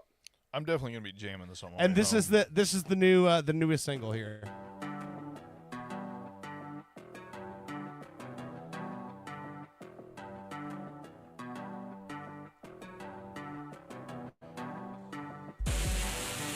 This is gonna sound funny.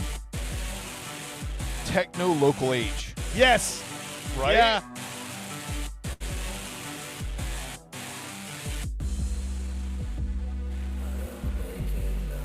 It's so like creepy the way they mix it. I love the love lo-fi, it, yeah. man. It's so dirty.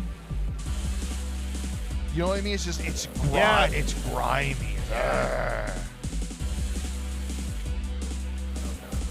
I'm gonna reach out to these guys and try to get an interview. Hell yeah, that'd be great.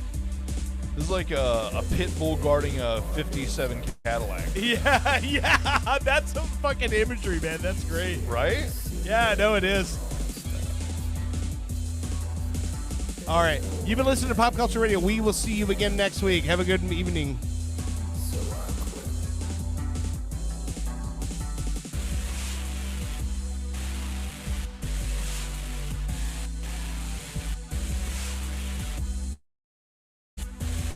Pop Culture Radio has been a weird Florida production. Like and subscribe on your favorite platform.